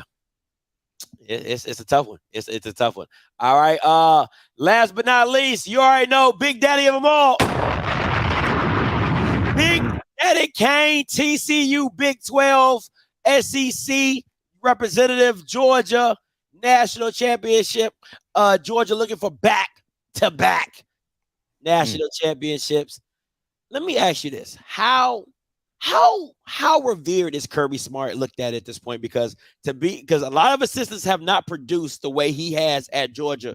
What do you think he's doing? Why do you think he does so well at Georgia, Blue? And what is his status as this continues to grow and as Georgia continues to go, make their run? I think one is not all Saban disciples are made the same. Mm-hmm. He was Saban's right-hand man his whole time. And he didn't leave until he thought he was really ready to run a program. And when he did, it took him a year to get his feet under him. But what does it all come down to? Recruiting. Facts. And he recruits at such a high level. And also, he has surrounded himself consistently with guys who can coach at the highest level. Because a lot of his guys that have left his program have done really well. Dan Lanning just almost won the Pac-12 this year in year 1 at Oregon. Turned Bo Nix into a superstar somehow. Mel Tucker has done his thing at Michigan State. Yeah. And then who does he replace him with? He goes and gets Will Muschamp, who, say what you want about as a head coach, he's a hell of a defensive coordinator. And so they've consistently, and then also Sam Pittman at Arkansas. He was winning at Arkansas. You know how hard that is? So I really do think he's just built like a legit system. He has taken what he's learned at Tuscaloosa and applied it to Athens. And also, we talk about this at the FCS level all the time. The Georgia boosters, the people behind the scenes. When he was hired, I was dating a girl whose dad was a booster at UGA. You have no idea the support that went behind the scenes with Kirby Smart. Wow. They went all in on Kirby Smart and said, if this doesn't work, we don't know where we're going after this. Because you got to remember, they moved on from Mark Richt, who was a hell of a coach. He just could never win the big one. Yeah. And I remember I was at Kirby Smart's first year. I was at the game where they lost to Tennessee due to the Hail Mary. They get upset by Vandy. But all season long, you consistently saw them get a little bit better each week. Kirby Smart, in my opinion, forget not in terms of career accomplishments, but right this second, I do think if he wins this one, I think he's the best coach in college football until someone proves it wrong. Wow, I love it. I love it. I love it. I love it. Shaking it up. Shaking it up. I love it. All right, let's get into it. TCU scoring offense, 41 points per game. Georgia, you know, the funny thing, and the funny thing about Georgia to me is how potent their offense is. Because that's usually not a disciple of anything Nick Saban does. It's always defensive first, and then offense just it comes as it comes. You know what I'm saying? Like, hey, we'll keep you to 10, we'll score 21, game over. You know what I'm saying? But the way that Stetson and this running attack has put up offense and put up yards is amazing to me. They lead in that passing yards. TCU's and listen, you already know what UGA is bringing when that comes to that defense. They bringing it in droves. Yeah, I mean, listen, Kirby Smart, we know what the defense is. Duggan is a baller. Let me just say that. Duggan can play, but I do think when you get, I don't think they got a Marvin Harrison Jr. this weekend. Hey, boy, Blue. I don't. Dog, we be thinking the same thing, bro, because I literally called BJ this morning. I said, dog, they don't have a Marvin Harrison Jr. That kid is different. He might be the first junior to be better than his dad, and his dad is an NFL Hall of Fame. I mean, I think his potential is even higher than what his dad is. Dog, he needs to go. Listen, I won't say never because it's 6'4", 210, 215, and he runs route like he's 5'10". It's ridiculous. That kid is different. That kid is absolutely different. He's a baller. If he stays healthy, he's going to be crazy. But I'm sorry. Go ahead. I'm with you. That's the one thing is, and also I know Georgia had to kind of storm a comeback, but good teams win big games even if they don't play A football, and that's what you saw with Georgia. So what happens if they come out and play their A game? That's the terrifying thing. Yeah, because I mean they have the potential to tear people apart, and I've seen it. And ask Tennessee. Tennessee was the hottest team in the entire country at one point, and they came to Athens, and Georgia smacked them around like a little kid.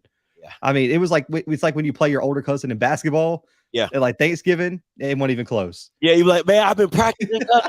I've been practicing. Oh, you have, huh? 7-1. 7-1. Go sit down. It's not even fair. Like, that's what happened. Like, Hendon Hooker came in there as the Heisman candidate, and they said, I don't know if he should start next game.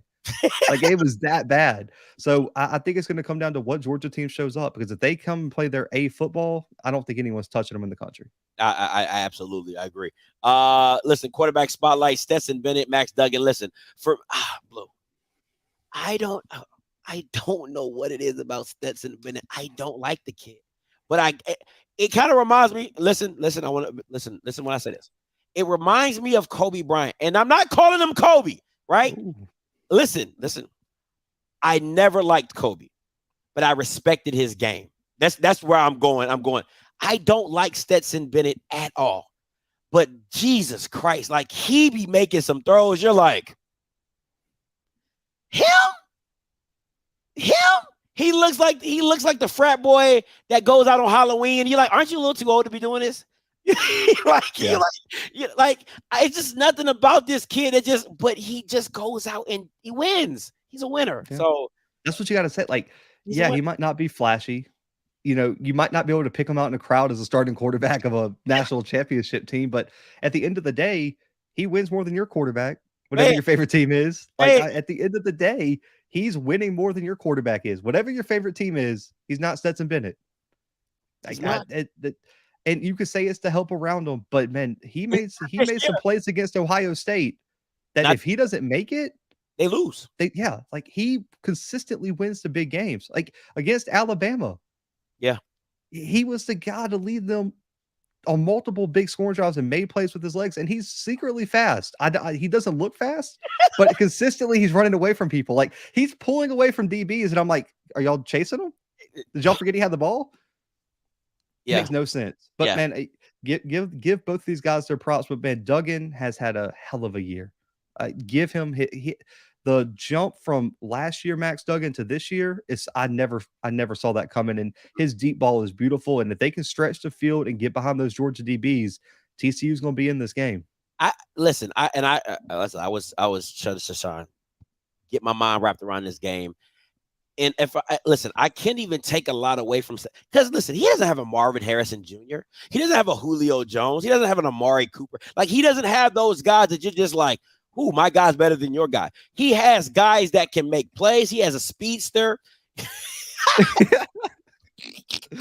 Bro, Leon, I love you, Leon, man. That's funny. Yeah, but he just has a bunch of guys. And I'm not saying those guys aren't special. I'm not saying those guys can't start, but they're not the guy. They're not a Marvin Harrison Jr. They're not a Chris Olave. They're not these guys, these big name receivers that you're just like, man, my guy's better than yours, man. But and I'm with Jency here. Like, he has Brock Bowers is legit tight end, but bro, he had one catch last week.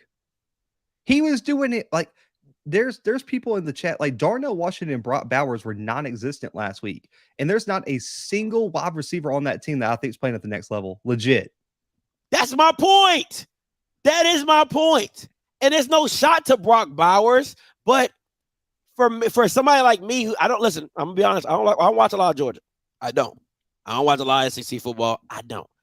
From that game, I'm looking at these receivers. I'm like, they're not special. Like, I mean, I'm looking at these guys. I'm like, there's nothing special about these guys. Like, but he's making these guys look good. Now, don't get me wrong. The guy that got burnt and fell down, that was tough. That was the worst possible moment to lose your footing.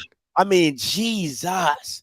But that throw that Stetson does on the fourth quarter drive behind the safety's head, that's a dart. Okay. That had nothing to do with the receiver. That was Stetson Bennett seeing it was two-man. He's running. I got a seam. I'm going to hit it right behind your head. That was an absolute dart. It wasn't because the guy was special. But I'll tell you this, if Ohio State had Marvin Harrison Jr., they win that game. But that's neither here nor there. But I like Max Duggan. I listen, that game against Michigan showed me that he can. During the season, I've seen him win games. I've seen him throw them in. But that game showed me he can, even if he's off, he can make a few throws that keeps his team. Because, listen, that throw he made to number one when he was drifting back and the double blitz coming and he just flicked it with his, that is big time, okay? Now, the number one did a lot of work on that, but that's big time. That is big time. Okay. So I got to ask you, because I had some conversations off the show about this. Do you think it's fair that the Heisman voting is before the playoffs and bowl games? Because I was asked, I was like, hindsight's 2020. I think Duggan in the biggest game proved he deserved the Heisman over Caleb Williams after losing to Tulane. Because USC didn't have a lot of opt-outs. They got beat by Tulane. But if I'm not mistaken, Caleb threw for like 400 yards and 5 touchdowns. But it all comes down like he couldn't beat Tulane. Like Max Duggan went up against Michigan and balled out. I know. It goes to the same thing about in the NBA. Should the MVP of the season come after the playoff? You know what I'm saying? I'm with you with that. I think that's a legit question. I would no. Okay, because I'm going to say yes because I thought Vince Young should have won it, and it proved that year that he should have won it. That's just my personal opinion. So I'm going to agree with you, but I'm going to also play devil's advocate is because if the Heisman is a regular season award. I'm with you on that. You have 2 more, like, you know, how college football has changed. You have 2 more games if you're in the college football playoffs. That's 2 more games to show what you can do. I just can't. I can't do it. But I think that's an interesting debate, though. Like, how do you? And also the voting, because like I get statistically, I get why Caleb Williams won. I mean, because his statistics were berserk. But man, are we ever going to account for level of difficulty? Max Duggan led TCU to the college football playoff. If I'm being honest, let's be honest. The college football committee actually saved him. Losing to Kansas State could have got your ass kicked out. But who do you put in? 2-loss Bama? You got to put in 2 loss, baby. The way they destroyed Kansas State. Who cares? I don't. That's cool with me. You lost 2 games in the regular season. I would listen. Okay. If they got 2 mulligans, why doesn't TCU get a mulligan? If you but you got to think about it. Put TCU and the SEC. Did they come out with one win? But that's not like the reality we live in. Like because that's just a bunch of hypotheticals. But at the end of the day, you understand the path that Alabama has to go through to get where they go every year. You understand the path. The path is not easy. But they had to play an extra game too. Like if you took the 12 games Bama played, 12 games TCU played, TCU won more. I'm always. You're all SEC biased. I feel that. I really it's because I know. Listen, I don't watch a lot of it, but I understand the road that comes with it, and it's a very, very tough road. Now, once again, I'm glad that the committee stuck by their guns and kept TCU in, because now going forward, there is a precedent that they're okay with allowing a one-loss team into a Big 12 one-loss team over an SEC team. I'm cool with that. I like setting the precedent. I love them, Mr. Campbell. They beat more ranked teams. That is tougher strength of schedule. And they had to go play a conference championship game to a team they already played just like 4 weeks prior. I'm gonna get my Skip Bayless on. I said what I said. I was waiting for you to egg. I was going to throw it out there, but Mr. Campbell had to throw it in the chat first. Listen, you can take all that. You can take all that. I'm cool with that. Shut together. Listen, it's not the SEC. I don't care. I do not care. It's not the SEC, and let's be real. It is what it is. And I will say this: Bama and TCU and Georgia and Ohio State would have all beat Michigan last weekend. I will throw that. K-State might have beat Michigan last weekend. Oh, that's funny. That's McCarthy's not that guy. I like McCarthy. No, but listen, hold on. Let's hold on. Let me, because I know people get tired of looking at us in a small view. I like McCarthy, and the reason his problem is he drifts. That is his bit. He has to stop. If I'm Jim Harbaugh, bro, I swear to God, I'm gonna have a little dog buzzer and just shock him, because he drifts 10 to 15 yards. Listen, hey, you ain't about to kick me out of that too. You know what I'm saying? So, but he drifts 10 yards when he's trying to roll out, and it makes a lot of those throws a lot more difficult than they should be. He needs to learn how to step, slide up in the pocket, and work that thing the right way. The kid can run. Listen, he's tough. He runs. He can make the throws. I like McCarthy. I just think he just needs time to matriculate. But he's not. I mean, as a freshman, he didn't play that much. And this year in Michigan, they didn't ask him to do for a kid they never asked to do that for in a big game. I mean, he's never had to literally throw them into a game. They usually ran the ball down people's throat. Because I did watch some Michigan football. I do like a little Big Blue. Their O-line was legit. You all year long. And that's why I never got why he always rolled out and tried to get out of the pocket. It's like, your O-line, nobody was touching you all season long. I mean, dude, he would literally set hike, and he would just they run in bootleg right and bootleg left. That was it. Bro, what are you doing? I'm like, you can't even. I know you can't make that throw. You know what I'm saying? So it's just he just needs some development in how to work the pocket and understanding, angles and lanes and things like that. But I think the kid, man, listen, that was a lot to ask for from that kid against that team. The way they were playing, they were high, and he did well. He did really well. I really do think they got caught off guard in terms of, I don't think he thought the game was going to be on him, because they've dominated everybody in the line of scrimmage and ran the football on including Ohio State. Yeah. They were able to win the line of scrimmage 12, 13 times this past season, and TCU had a atrocious rush defense all season long, and they beat Michigan at the line. I mean, I still don't understand how they did it, because that was one thing. I picked Michigan because I was just like, man, I don't trust TCU to win the line of scrimmage, and they came out outside of that first play, the very first play of the game. TCU abused that offensive line. They shut all that down. But the way they played that 3-3-5 is they never spreaded it out.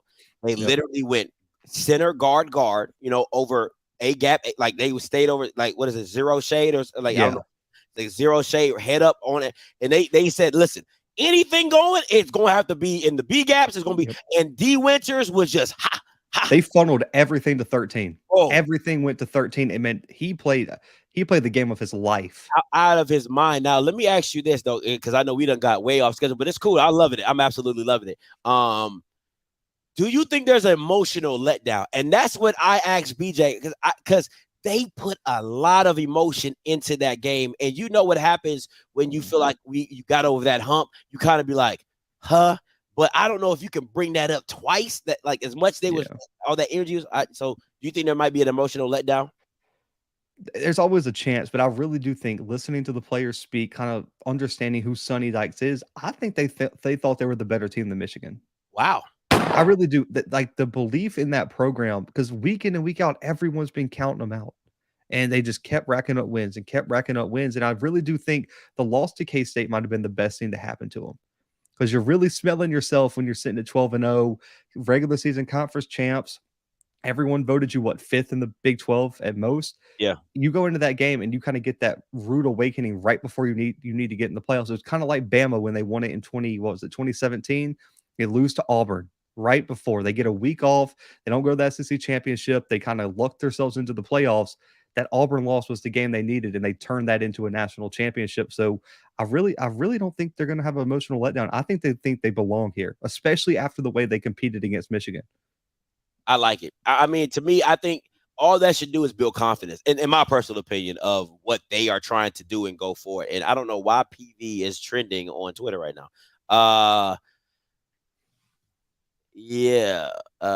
PV basketball went over Southern. Oh, okay. Anyway, but it is what it is. So let's get back to this. The keys of the game, guys, and the call lines are open. 518-263-8124, 518-263-8124. We can talk about anything that we have spoken about today on the channel. 518-263-8124. Call lines are open. All right. Your keys to the game, Blue. Yeah, for Georgia, you've got to limit downfield opportunities for TCU. They're going to want to push the ball down the field, and you really struggle stopping Ohio State. They don't have Marvin Harrison Jr., but your DB's got to play a lot better. They also got to establish the line of scrimmage. I thought it was a given Michigan was going to win the line of scrimmage. At this point, Georgia, you better establish the line of scrimmage, because it looks like TCU does not have the same front seven they had in the regular season. For TCU, you got to tackle and limit those explosive plays. There's too many times Georgia, their running backs hit the hole, they're wrapped up, a guy misses a tackle and they take it for 6 or break a 30-40 yard run. It's happened all season long. Also, Brock Bowers, you have to tackle him. Absolutely. You got to tackle him. That's a big dude. And then it's the Max Duggan show. When you study the history of the underdog national champions, the 2019 LSUs that came out of nowhere, the 2010 Auburn, it's the quarterback. You've got to have that guy at quarterback. Max Duggan's got to come out and play out of his mind, just like he did against Michigan. If he does that, TCU's got a chance to win. Absolutely. I'm loving it. And I'm gonna be honest with you. I'm not a fan of Ringo. I seen a lot of. He got a little bit exposed. He got a little bit exposed last week. Oh yeah, I'm not a fan. I'm looking at, because I heard the announcement like top 10 pick, and I was like number 5 in the top 10 pick. I don't know about that anymore. I said I don't know about that one. I said, listen, he did not want to be on that boy Marvin Harrison. Boy, listen, I'd have been like, let's sub me out. All right, offensive players to watch. Bowers, man, we've already talked about him, a 99.9 PFF grade in intermediate targets, which is, I don't even know how that's possible, but it is.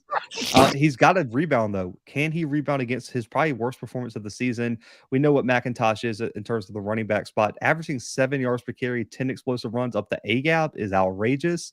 And also his ability to be a receiving threat is going to be huge in this game, because it's really going to put those linebackers on islands in the open space, make them tackle in open space. If they don't, McIntosh can make some big plays like he did against Ohio State. Oh, gents, if you still in here, see Brock Bowers. See, there you go. Bam. All right. Malik Starks, Dalen Carr, talk to me.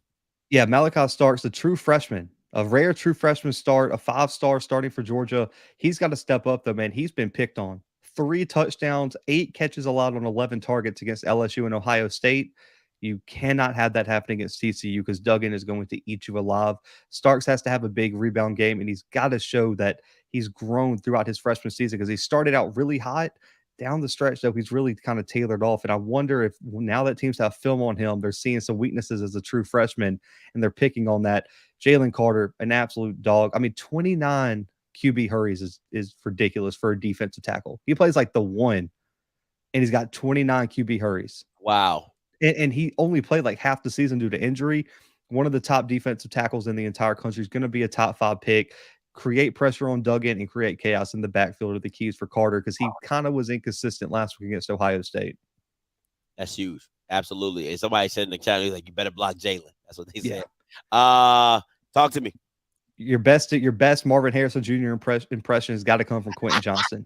He had a hell of a performance against Michigan, and he's their deep threat. Yeah. He's like 42 yards per catch when targeted deep. He can turn those. He can be explosive. 98.4 PFF grade. He's got to replicate Marvin Harrison Jr.'s performance. Pick on those corners of Georgia and get deep and make some explosive plays. And then Amari, we know Kendre Miller for TCU was potentially out for this game. That's their starting running back. Amari put up 150 yards, 9 yards per carry, and a touchdown when he came in to replace Miller last week. He's got to replicate that against a much stronger front seven for Georgia this week if TCU is going to have a chance. Yeah, he looked good, but I like Kendre Miller a lot. I think his number's 33 or something like that. Yeah, and he's hurt. I'm hoping he gets to play. They said he's questionable, but if I'm him, you're not keeping me from suiting up in the Natty. Yeah, he definitely tweaked his knee pretty bad. D. Winters. You know. Need I say more? The picture. Yeah, exactly. And I think one of the best corners in this game, regardless of team, Travius Hodges-Tomlinson, 5 targets, 0 catches allowed, and 3 pass breakups last week, holding quarterbacks to under 35% completion percentage, 14 pass breakups, 3 picks. If he can take a side of the field away like he did last week for Michigan, as great as Stetson Bennett has been, if he can only go to one side of the field, it becomes a whole lot harder to move the football. So I'm expecting Tomlinson to have a big game for TCU. All right, let's get it. Our scores. Hey, man, we're close on both of them in terms of score-wise. But, man, I think Georgia is going to pull this one out. I trust their defense. I trust their experience in this moment. I think they've been the best team in college football all season long, man. Give me the Bulldogs pulling it out 37-31. But I do think TCU gives them a better run for their money than people are expecting. I really wanted to go a 3-point win for TCU, but something just told me that I think a touchdown would do it. So I got TCU winning in the upset 38-31. Listen, if number 1 can get behind Ringo, it's going to be a problem. And I just think TCU's coming on a high. I think they got confidence. I think they feel like they should be here. They expect to win this game. I think Georgia's going to come in expecting to win as well, but I don't know, man. I have a feeling TCU's going to pull this one out. I can't wait to watch it. I'm going to be locked in and loaded. All right, so call lines are open, 518-263-8124. 518-263-8124. 7120 coming to you. Hey, caller, you live. How you doing, guys? What's good? What's your name? Where you calling from? Norman Abrams from Greensboro, North Carolina. Talk to us. I want to go back to the Georgia-Ohio State game. Talk to us. To me, the play of the game happened early. The turning point of the game happened early. It was first quarter, second quarter, when Georgia had 3rd and 8. And they threw that pass to the sideline, and the DB for Ohio State ran through the receiver and got that pass interference. And the ball hit him in the back. If he turns around, the ball hits him in the stomach. He got a chance for an interception to break up that pass play. Georgia punts. Ohio State had momentum at that point. Maybe they go down and score again. But to me, that was the turning point, that pass. And I want to ask you a question. Who are these secondary coaches that don't teach DBs how to turn and look for the ball? You see it at the pro level, in the red zone, when they throw that fade. If it's not a perfect pass, half the time, the DB's running through the wide receiver, getting the pass interference. They put the ball at the 2, and the ball's hitting them in the back. All they can do is turn around. You got an interception.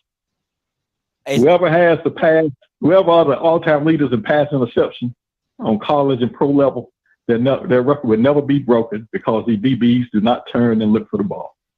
I think, okay, your turning point I have to disagree with. My turning point is when they called the guy short when he went out of bounds. The cat, Bowers.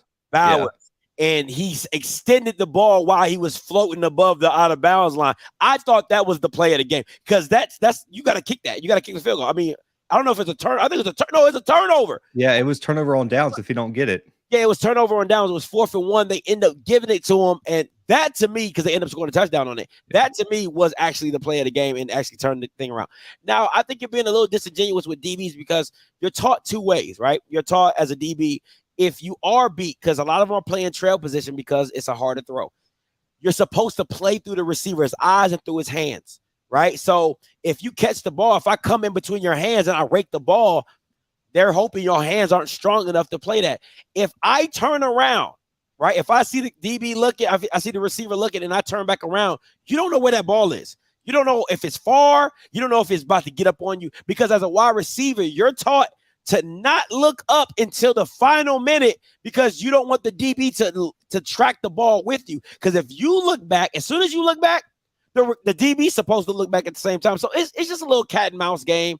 I think, listen, DB is not easy, man. DB is not easy. Yeah. So I'm just saying, especially on these pass plays where it's obvious that the ball is underthrown and the DB still don't look back for the ball. The receiver has already stopped running. He's waiting for the ball to come to him. Sometimes he's reaching around the DB to catch the ball. That's fair. And the DB is not still running through the receiver. That's what I don't understand. Nah, I agree with that one. Some of those I'm like, bro, just look back. Like, you know, it's a game plan now. Like if it's 4th and 15 and all I have it, like, bro, I'm telling my QB, throw it short, you stop and let the DB hit you, and we get 15 yards and a first down. That would be my play call on the sideline if I was a coach. Like every single time I needed a big play. Yeah, that's fair. That's fair. Thank you so much for the call, sir. Yeah, listen.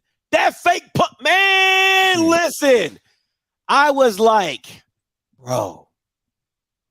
I'm like, you know what? I'm not going to lie. I thought about HBCUs. I'm like, I got too many damn coaches. Because in HBCU, you probably going to be screwed. You know what I'm saying? They set up. This Bama probably had like 5 coaches in the box talking about, they faking it.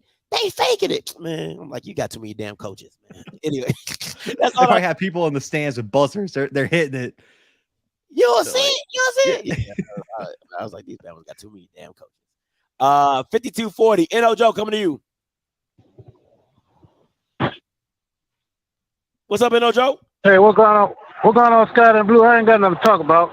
I just got a wish. I don't know if y'all can make it happen, but I would pay to hear you and Blue call a football game.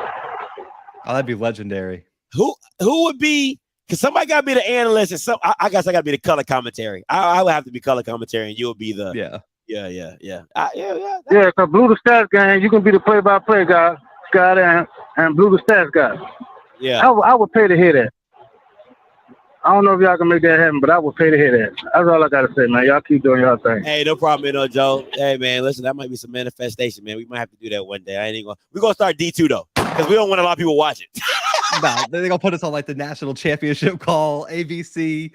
Oh man, yeah, we gonna start D2. You know what I'm saying? We get a little practice in, and be like, all right, we ready. All right, get HBCU League Pass on the phone. Be like, let us call one of those D2 games. Yeah, you know what I'm saying? What that Benedict game looking like? You know what I'm saying? Yeah. We just jump over. I need a solid like 35 viewers. Yeah. You know what I'm saying? So, oh man, so he said both y'all voices are annoying about that, but you still in here, doctors. You still in here, midnight? Come on, midnight. It's all right, man. I know, you know. Yeah, if Barstool, that's a good point, D. If Barstool can call the game, bro, I can definitely call a game. No offense to Barstool, but like if Big Cat from Barstool can do it, I absolutely could do it. You gotta wear a suit. I would love to see. I'll be in a suit. I'll be in a suit on Saturday night, man. I had to get that ready today. Like I'm going to the award ceremony for the FCS. The Walter Payton Award ceremony. So, I mean, I kind of talked about it on my channel, man. I got a table. I'll be at the table with most of the playoff selection committee, a bunch of the ADs. So I'm excited to kind of get the behind the scenes. Listen, FAMU fans, I'm getting some answers for y'all. I'm sitting down like, I need an answer for I'm wearing a FAMU tie. I need my answers for the Rattlers. He wearing the stripe gritted. Yeah. Oh, right, let's stay rapping. Like you better rub them elbows, Blue. You better rub them elbows, my guy. Shout out to you, man. Congratulations, man. Happy for you. Yeah, man. So make sure you get that. Hey, if Tolly Carr can do color analyst, anyone can. Yeah, he's a little stiffy, but it is what it is. But man, I'm happy for you, bro. That's what's up. That's big things, man. That's big things. All right, guys, listen, we've been on here long enough, man. We're about to be 2 hours, man. We appreciate you guys as always. Roundtables in full effect. We will be back to talk about the games and a recap and things like that. So I just want to let y'all know we will be back because most time it's on me because I do be ripping and running. So it's not on Blue. I don't want Blue taking none. It's really on me. All right. So guys, we'll be back, recap the games and everything like that, FCS championship and more signing day stuff as well, and more portal reports and stuff like that. So, man, we appreciate you guys as always, man. Make sure you go over to Blue's channel, like the stream, become a member as well. Come over here, like the stream as well. All right, we just giving you straight football and facts. That's what we do over here. All right, listen, until next time, you know what I'm gonna do. I'm gonna holler. God bless. Hey, yo, Blue, before we go, where's the event at? Where's the event at? Somewhere in Frisco. Somewhere in Frisco. Okay. Yeah, I don't remember the exact spot. I think. Huh? Going to the championship game? Yeah, I'll be driving to Frisco tomorrow. Rub them elbows. Yeah, it's gonna be interesting, man. I'm excited to see this game. It had to end off. I think I tweeted on New Year's Eve. It was like 15 games and like almost 7,000 miles traveled this year to games, and not even including the media day tour too. That went from like Mobile, Alabama, over to Louisiana, and then went all the way up to Virginia. Oh man, listen, your car is not. Bro, I probably put at least. I mean, when I first got my car a few years ago, it had like 60,000 miles on it. It's like 140 right now. Whee! Yeah, it's tough. You the guy when they sell it, they be like, it's highway miles. It's all highway. Yeah. Yes, it's all highway miles, man. But no, man, you be safe on that road, bro. For sure. Definitely let us know. Definitely let your channel know how that experience was, and maybe vlog a little bit of it. You know what I'm saying? Get the full experience. But hey, man, appreciate y'all. Y'all tune in for the next one. Until next time, we holla.